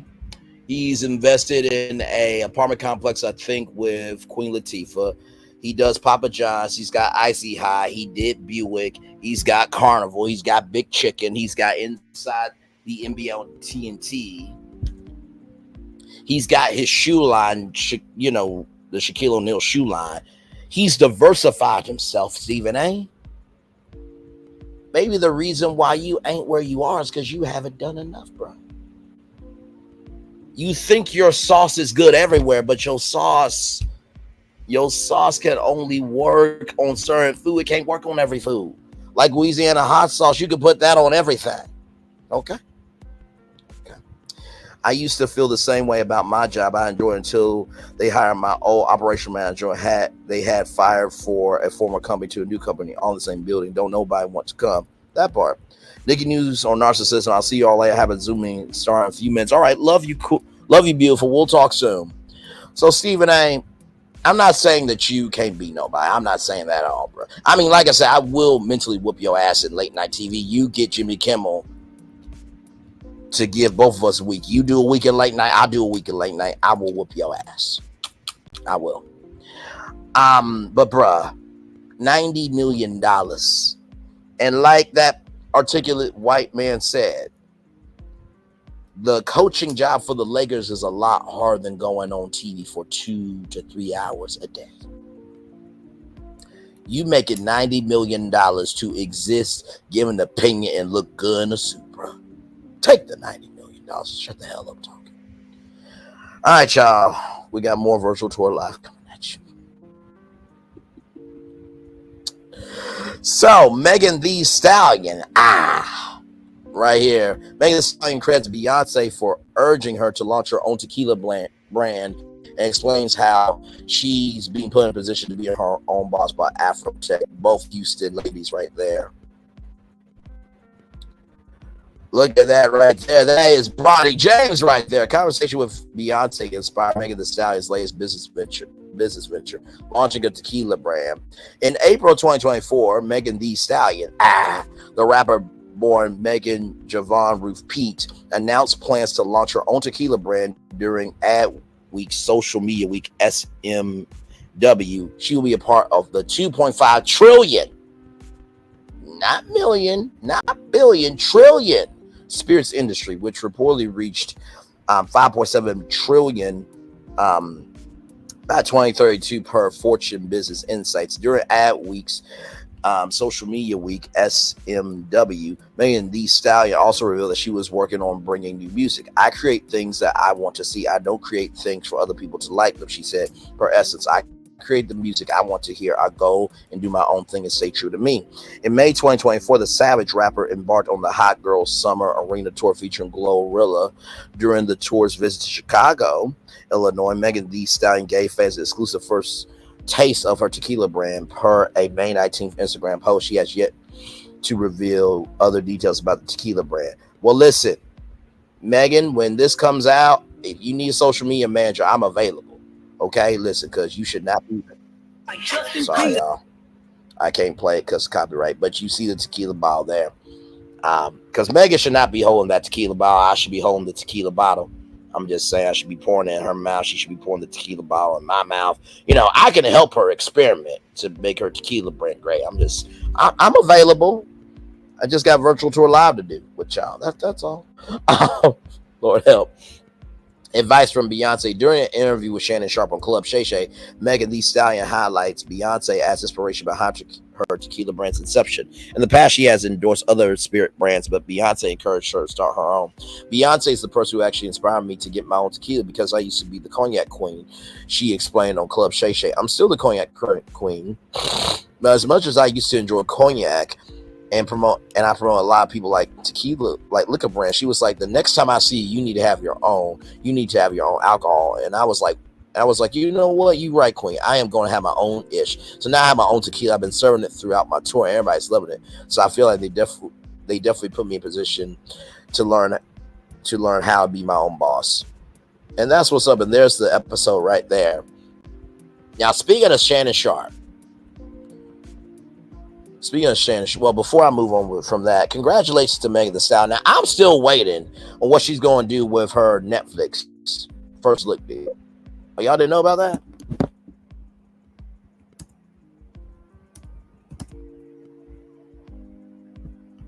Y'all didn't know about that? Ah, Lord, dude, I got to catch y'all up on everything. Here it is here. From To Doom, Megan Thee Stallion's now Megan the Producer. This came out December 16th, 2021. So now Megan Thee Stallion has signed an exclusive first look deal where she'll create and executive produce new series and projects.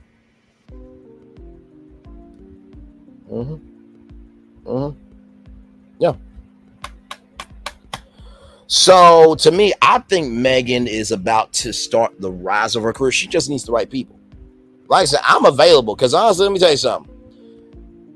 Megan having a deal with Netflix, I would say Megan's Hot Girl Hot Nights live on Netflix. You could drink your tequila. You could bring in other hot girls, content creators, all that type of stuff. See what I mean? I always come up with new ideas because I'm a new soul every day. Okay. All right. So speaking of Shannon Sharpe, here it is here. My mixtapes. Shannon Sharpe says after the Cat Williams interview, he can't get guests on his show no more. Let me refresh it here. He said, now they're going to come for you. I said, can't come for me for what? I didn't say anything. He said, they're going to come and they're going to say a lot of different things. And they're going to be some people that you thought you might be able to get that they're not going to come now. And that's absolutely has happened.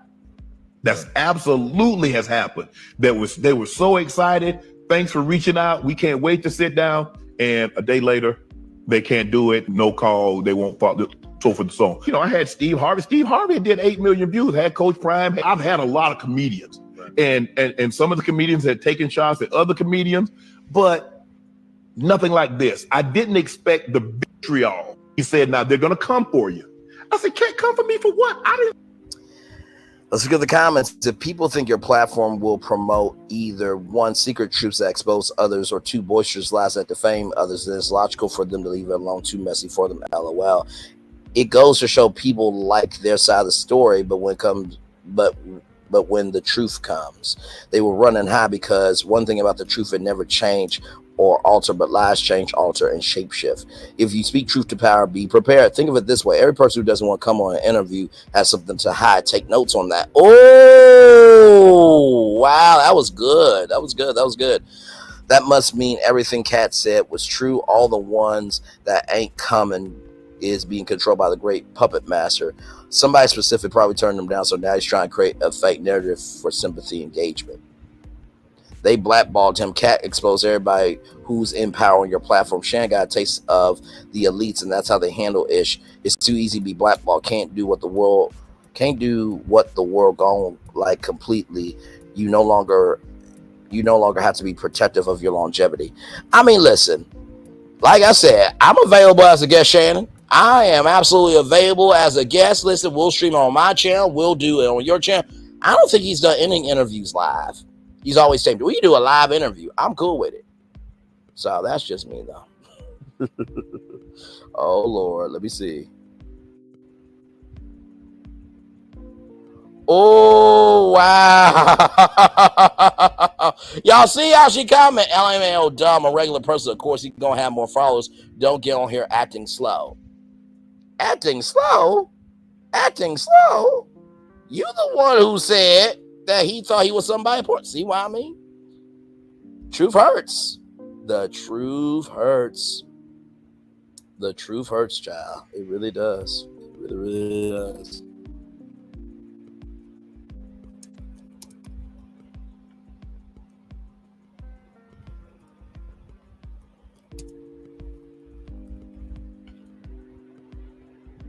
Hang on, y'all.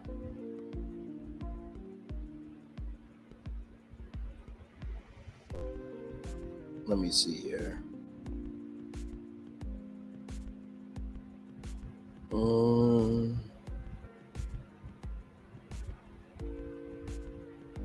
Let's see. Oh, now this is a good story here. Look at this, y'all. So this comes to us from Black and Brown Success, another great Instagram page. If y'all are not following, like I said, I want to follow it, but here's the thing. Instagram will cut it up or cut you out of how many people you can follow, which is ridiculous. But anyway, so let's support the first Black-owned pool toy startup, bringing awareness to pool safety. Daniel Hodges' goal is to lower drowning statistics in the Black community. Highest day on earth, not when you have Alma Ocean in your life. Thank goodness for Alma. Oh, hang on, sorry, y'all. Wait a minute. Trying to pull it up in there we go. In your life. Thank goodness for Alma Ocean getting more melanin in the water. Daniel B. Swim has really changed the game. It has added a splash of culture to the water thing. Get your pool today and make sure to tag Alma Ocean so we can live her IG. With every purchase, a portion of proceeds go to the Alma Swim Foundation, which raises funds to cover the cost of swimming lessons for those who may not be able to afford them. That is awesome. And here it is here, 3,207 followers. And this is the pool toy right here. Look at this. That's amazing. That is incredible. Amid a 28% rise in Black drowning passings, Daniel Hodge has a nonprofit that's paying for hundreds to learn how to swim free. That's awesome. Oh, that's cute. Look at that. Oh, that is sweet. See, this is what I mean by showcasing the good in the neighborhood. By the way, body is on point. Yes, indeed. We're here for it. Black excellence, black thickness, black everything. Like, see, you just had to back. You just had to back. You didn't have to do the turn like that. You didn't have to do the turn like that. Let's go to the website, y'all, and showcase some love to this great website right here.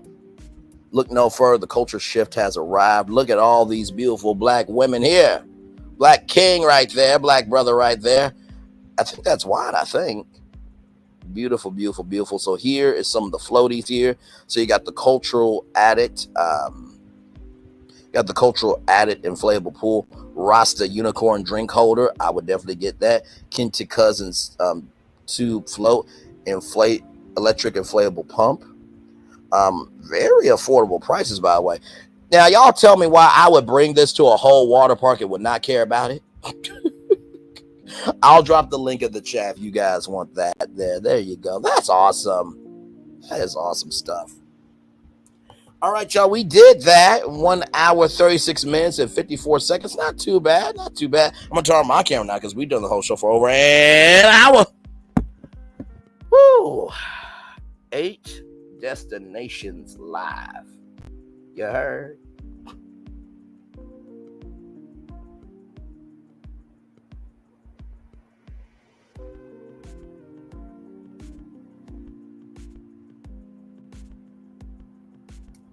Let me drop the link if you guys want to come on up as well, because I know there was a lot of topics this morning. 8 destinations we went to this morning.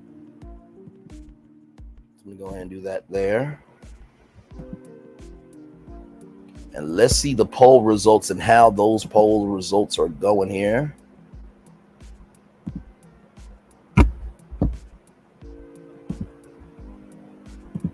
Let's see here. Oh, wait a minute. 8 votes now. 25% is for yes. And so where's my invite? Let's see here. 12% says, Bray, I love you, but Neff, a good vibe is a good vibe. See, mixed results, but all results nonetheless. So the link is pinned if you guys want to come on up. Feel free. We are just chilling out live on tour. My voice sounds good as always. Thank you, Braylon. Good to hear from you, sir. 18 likes. Thank you so much there. Appreciate y'all. Yes, indeed. Whew. Hot show this morning. Now afternoon, 38 minutes after 12 p.m. on the dot. Yes, indeed. Glad to have all you here. By the way, I do have a show for y'all tonight at 6 p.m. Eastern. Of course, you know I do. I do. So y'all, we talked about BET yesterday, and by the way, I want to thank y'all so much because y'all have been watching it. 147 views. I appreciate that. It was a great town hall. Everything that you need to know about the sale is right there for you. And so here, the company that owns BET is Paramount. So there has been a development with Paramount. We're going to talk about that tonight. And this really is the biggest back and forth I have ever seen about company, any industry ever. Child, at this point, when Paramount finally does, Paramount the movie is going to be made. Because all the storylines, my Lord. So.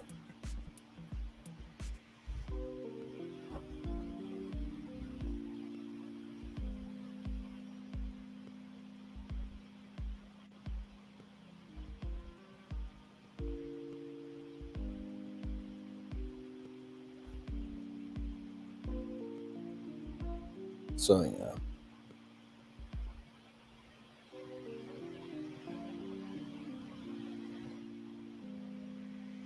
My Lord.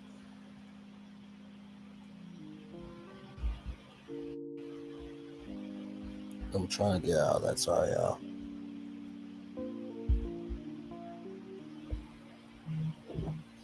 My Lord. Hang on.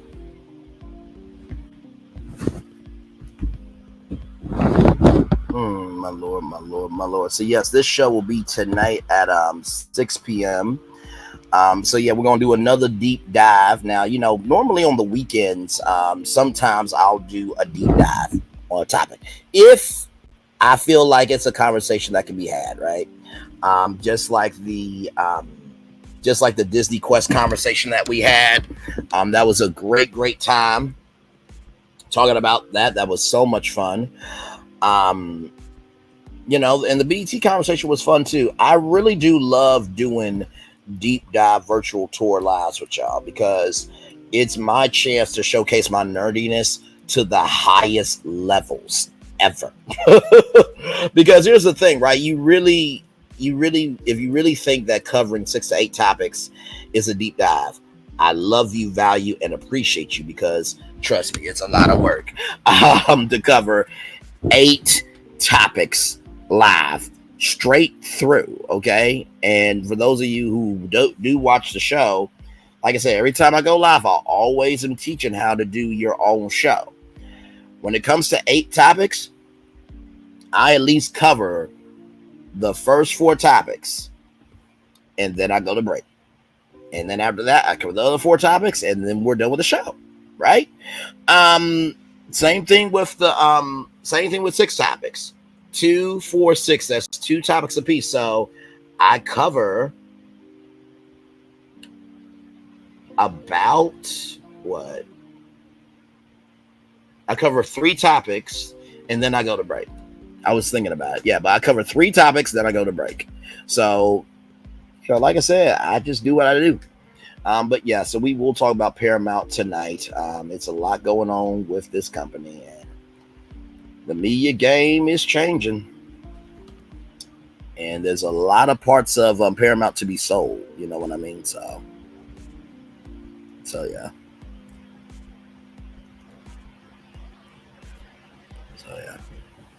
By the way, for that link there, almaocean.co right there. If you guys want to get those black floaties there, please do. Yes, indeed. They look really cool, actually. So,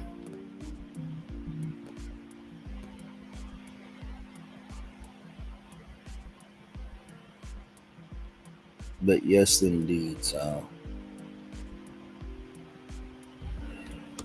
oh my lord. So we're gonna take a look.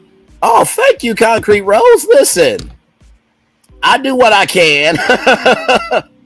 Wait a minute, Concrete Rose, is this your first tour? Let me know if it's your first tour or not. I hope you've enjoyed it. You know, I put a lot of hard work, soul, and energy into every tour I do.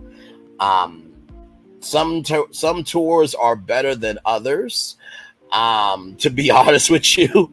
But I really do try to make sure every topic that I talk about, when I read the story, first time I read it, oh, awesome, Sauce. It's your first tour. I hope more to come. Every time I read a story, I read it 3 times. The first time to see what the story is about. The second time I read it to see what you all can relate to. And then the third time is to see what I can relate to. And then whichever relation is stronger, that is the framework of my mindset. And so I think the magic sauce of Virtual Tour Live is this. I find the destinations that we're going to. I read them those 3 times, and then I put the story away until we come on tour together. And I do that process because I want you all to get my genuine reaction as you all are giving a reaction. It's just like with Oprah Winfrey and Regis Philbin. They never talk to their guests before the show, because if they talk to their guests before the show, by the time they walk out in front of that live audience, what do you have to talk about? So I really do respect the craft, the art, and the formation of broadcasting. I'm not some amateur broadcaster. This is a full-fledged show, and it's just me. So when you see the banner up, that's me. I'm gonna just show you.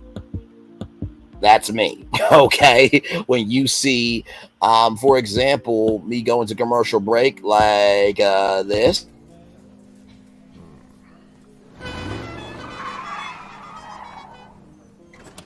Come with me if you want to live a more delicious life. Oh, maybe we should get in the van. In this world, we don't get to control much. The past, male pattern baldness. What geese? Got one right now. The urge to puff that bubble wrap. But there is one thing we do get to choose every single day: what we eat. Welcome to the Sonic Department of Research and Deliciousment.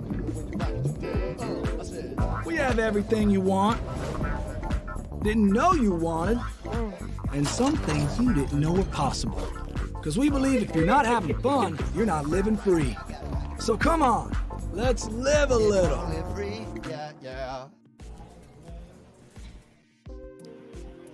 That's me.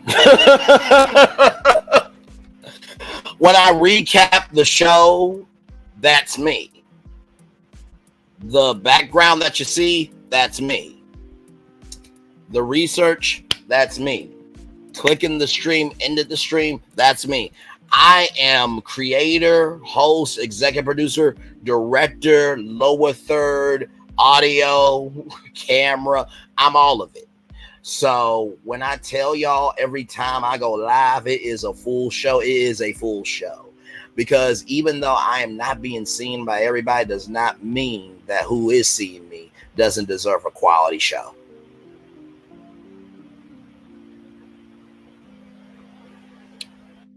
Like I said, I'll wait for another content creator that can match me with this energy. I'll wait.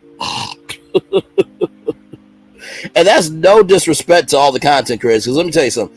It's not easy doing this job. It's not. It is a job. It takes a lot of hard work to put up content where you don't know if people are going to receive you, be open to you, or to even give a care. You know what I mean? So yeah.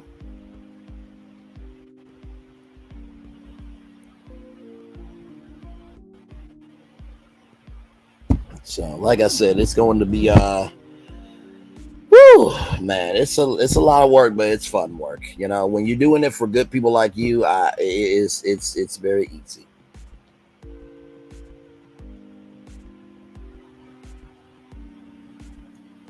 It is very, very easy. Let me see what's going on media takeout right now. Let me see media takeout right now. Now, y'all. No, I'm not going to do that. Nope. I will save that for another day because I can't do it now. I know this topic. I am going to have to. It'll be a destination. I'll just say that it'll be a destination on the tour. Okay. Because Sean, I can't do it. I can't do it.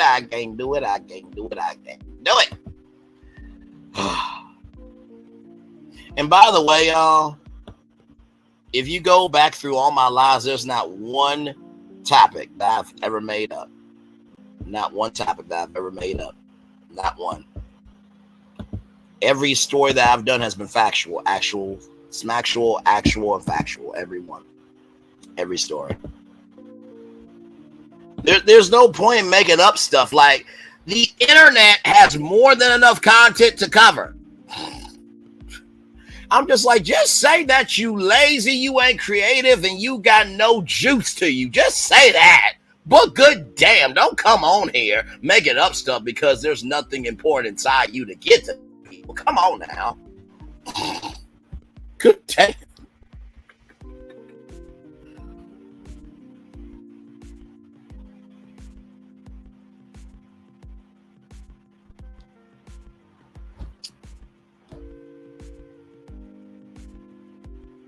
And thank you so much, Concrete Rose. And like I said, you are more than welcome to come back. I welcome all new people. We give love, grace, and space to everybody. We just don't put up with bullshit that we don't have to.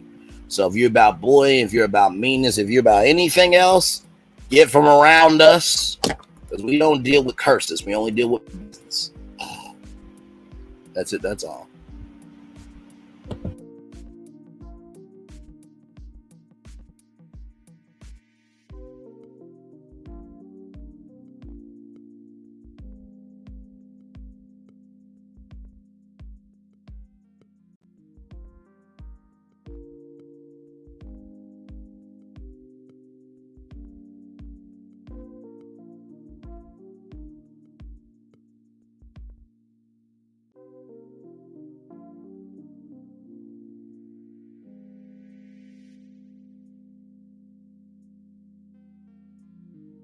Just saying.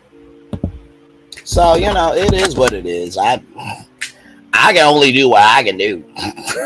So, you know. And like I said, shout out to Kicking It with Courtney. I was over there this morning.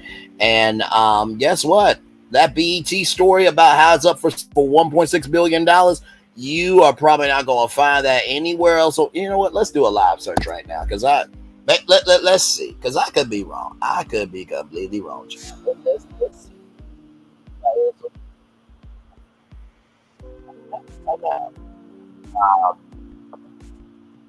When BET sale. Let's see. BET for sale. Let's see. Because I could be wrong. I'm not jump a little too quick. I could be wrong.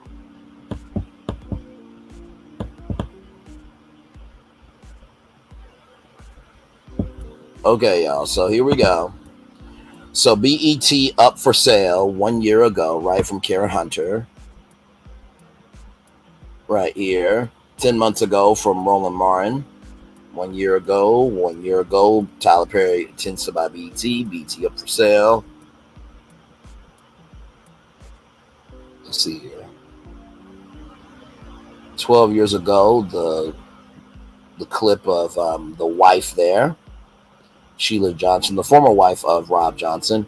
And then there I am right there. There I am right there. Well, that's for me, but 10 months ago, I'm looking to see if anybody's talked about it yet. I don't think so. All I see is a year ago. I see 10 months ago. Now let's go to upload date.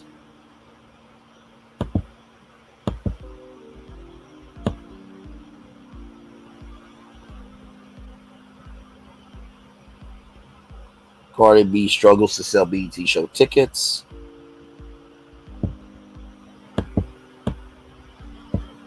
Like I said, you don't see a lot of people talking about the sale, right? You don't see a lot of people talking about it, right?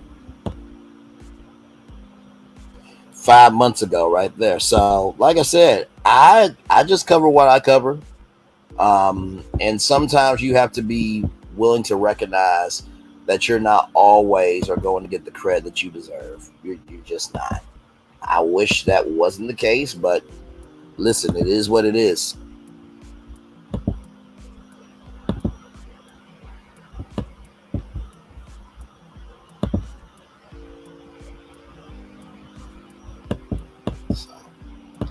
Like I said, we'll see. We shall see. But anyway. So, man, we'll just chill out here until it's a 2-hour show. I'll give y'all that today.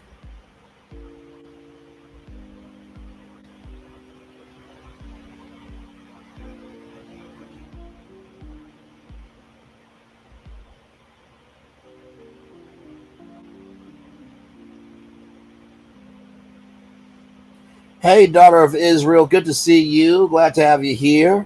How are you doing today?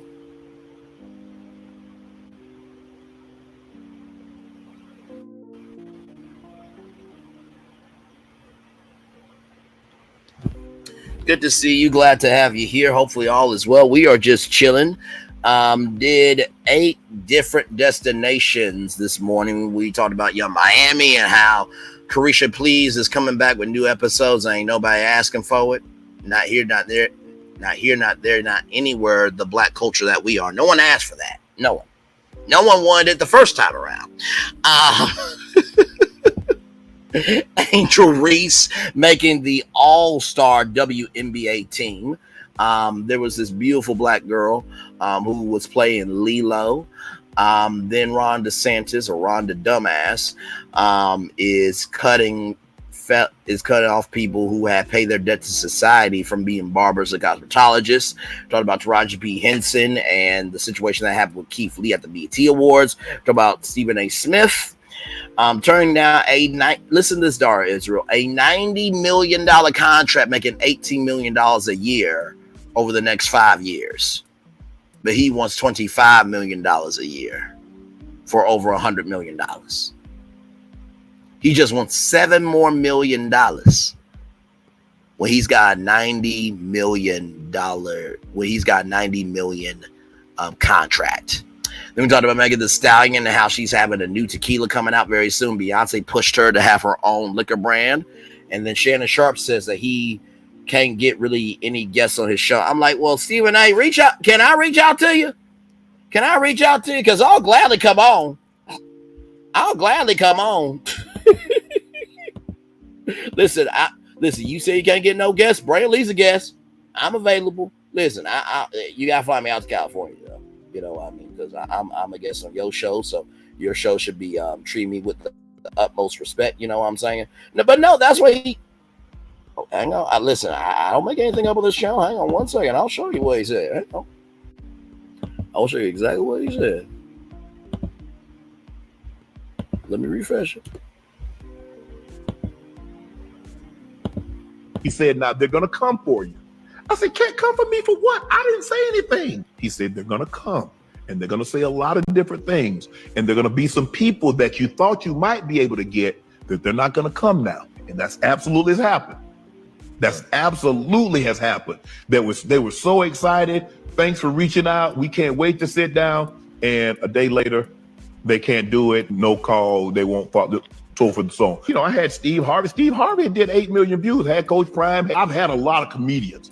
And some of the comedians had taken shots at other comedians, but nothing like this. I didn't expect the vitriol. He said, now they're going. Now, listen, I'm available as a guest. Not Stephen A. Sharpe.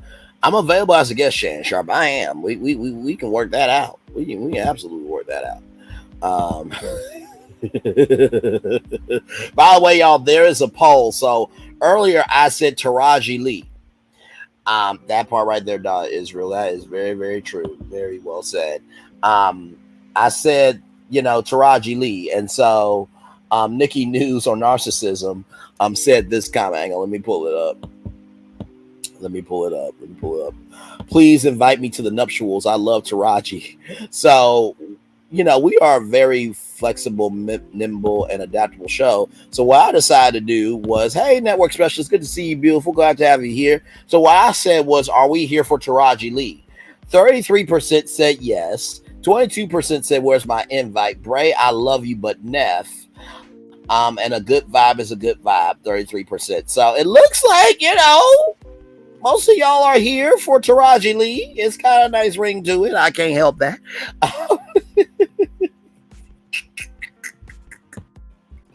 It's all a good time, y'all.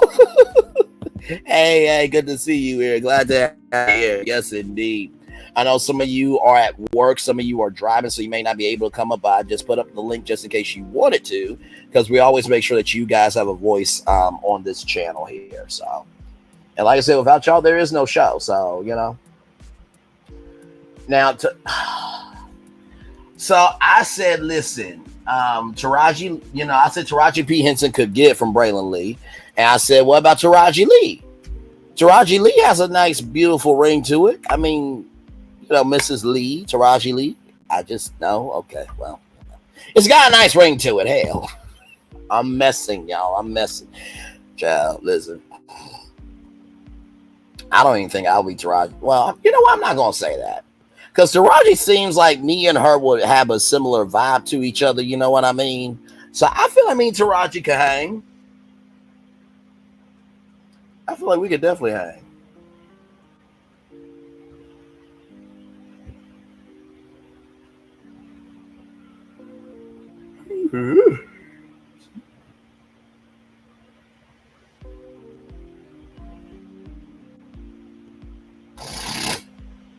7 people in the building. Thank you all so much. We are just chilling out at this point, y'all. Glad to have you here. Y'all saw the thumbnail, all the topics. Count them, 8 destinations for you this morning. 8 of them. Yes, indeed.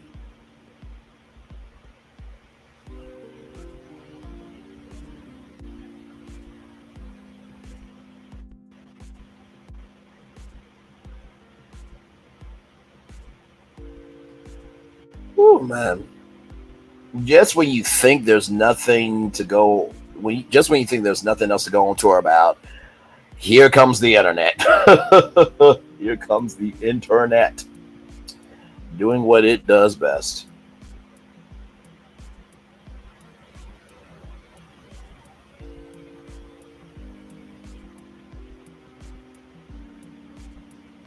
Like I said, I genuinely appreciate our channel. And I say it's our channel because you guys are just as a part of it as am I. You know, and like I said, I choose the topics that I choose because I think they're good. But like I said, I've always said, if you guys find any topic that you think is interesting, DM me on IG. And if I can find the soul in it, I will definitely do it without question. You know what I mean? So I don't want people to think that it's just my show. It's our show. Because Virtual Tour Live has become such a, and is a cornerstone for people. So here's the thing, right? So apparently there was a segment of giving flowers to people, and it was some flirtatious behavior going on from Taraji to Keith Lee. And that's what happened. It was a misunderstanding. It was supposed to be a skit, but it didn't work out well because apparently Keith Lee and his wife had to get up out of their seats and move to other seats. And he said that it was just disjointed. So that's what happened there.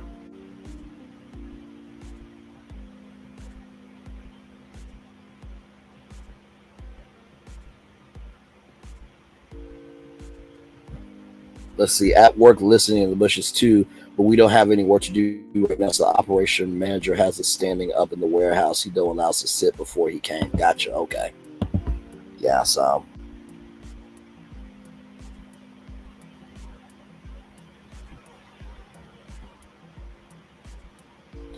But yeah, I mean, listen, social media moves at such a quick pace that this is gonna be a blip. This is gonna be such a blip on the radar.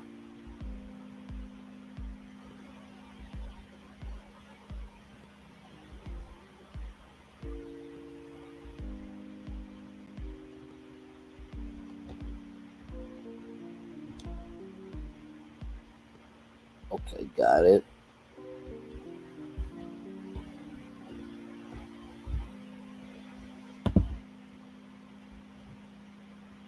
We were allowed to say, okay, gotcha. Angel Reese is my girl. Yeah, she's the real reason why the WNBA is moving. Not Caitlin Clark. No, I mean, I'm not going to deny Caitlin Clark is better than Braylon Lee on the court. Oh, absolutely. She's a legend. But we can't negate our own people. That's what we cannot do. You know what I mean? We cannot do that, so. But hey, to each their own, though, you know. Like I said, the show I have for you all tonight,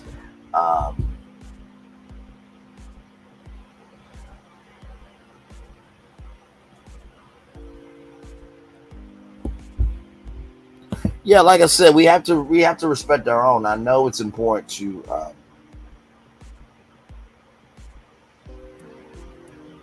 I know that, we have to make sure that everybody is felt, everybody's embraced, everybody's received, but also too, it makes no sense to promote others when we have our own to promote. So it's not that I'm not proud of Caitlin Clark. She's done an amazing job, but also too, I'm not going to promote her more than Angel Reese. What the hell? That's just disrespectful.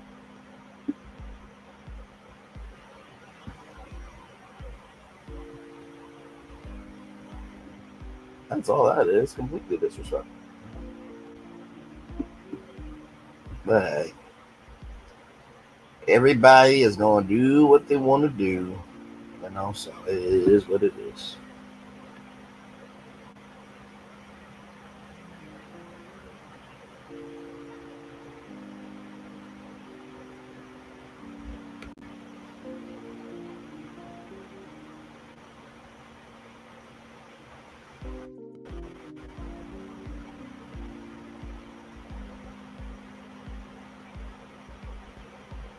Five people in the building. Thank you all so much. We are live on tour here, just chilling out with each other.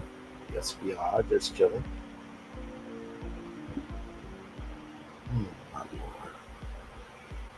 Can y'all believe it's just Wednesday?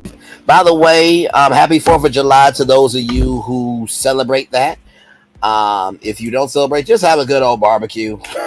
just do. I mean, listen, you can bring out the African flag if you want to, just to be a rebel. Okay, listen, you can bring out that red, green, and black flag on the 4th of July. Listen. Oh my Lord. But yeah, I think I'll be off on Thursday. Because like I said, y'all, I try my very best, real talk. I try my very best to just breathe in what I do. There we go. I was wondering what happened with that. But yeah, I try to rest as much as I can. So, but yeah, so. But you know, I'll be back on Friday. Lord Jesus help. I'll be back on Friday. I think we got subscriber feud Friday morning. I don't know any other questions. I think we're going to do it based off of this week's episode of Love and Marriage Huntsville, I think. So that's on Glam Rock's channel, so y'all get over there. Now, y'all, it's an early call time. It's 7:30 in the morning. Now, I like my sleep.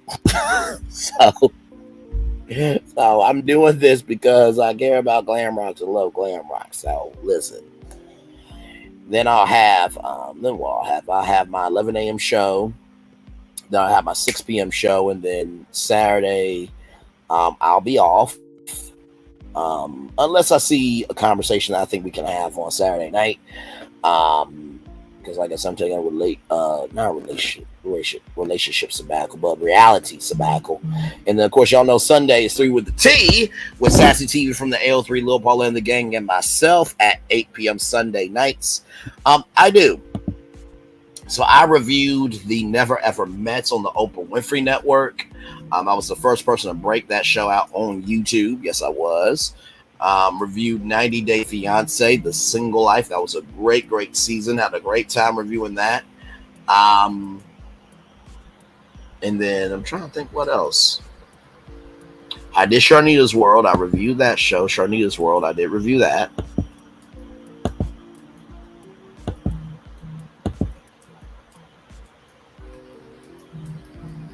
Let me go to my lives here.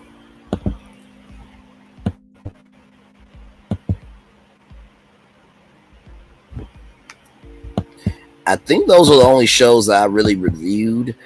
I do more, if anything, I do more social commentary through like the show that you're seeing now. But yeah, I do review other shows if it interests me. Because here's the thing: at this point, there's so many shows on TV. Like you can't give every show your energy. And also, too, the show that we do here, it's got more juice sometimes than reality TV. Because all the topics are factual, like, you know, so. But yeah, I do review other shows. I do. Like I said, I cannot wait for this particular show to come back. Are we really doing this? Doing what? Getting back together. And here we are. Did you miss us?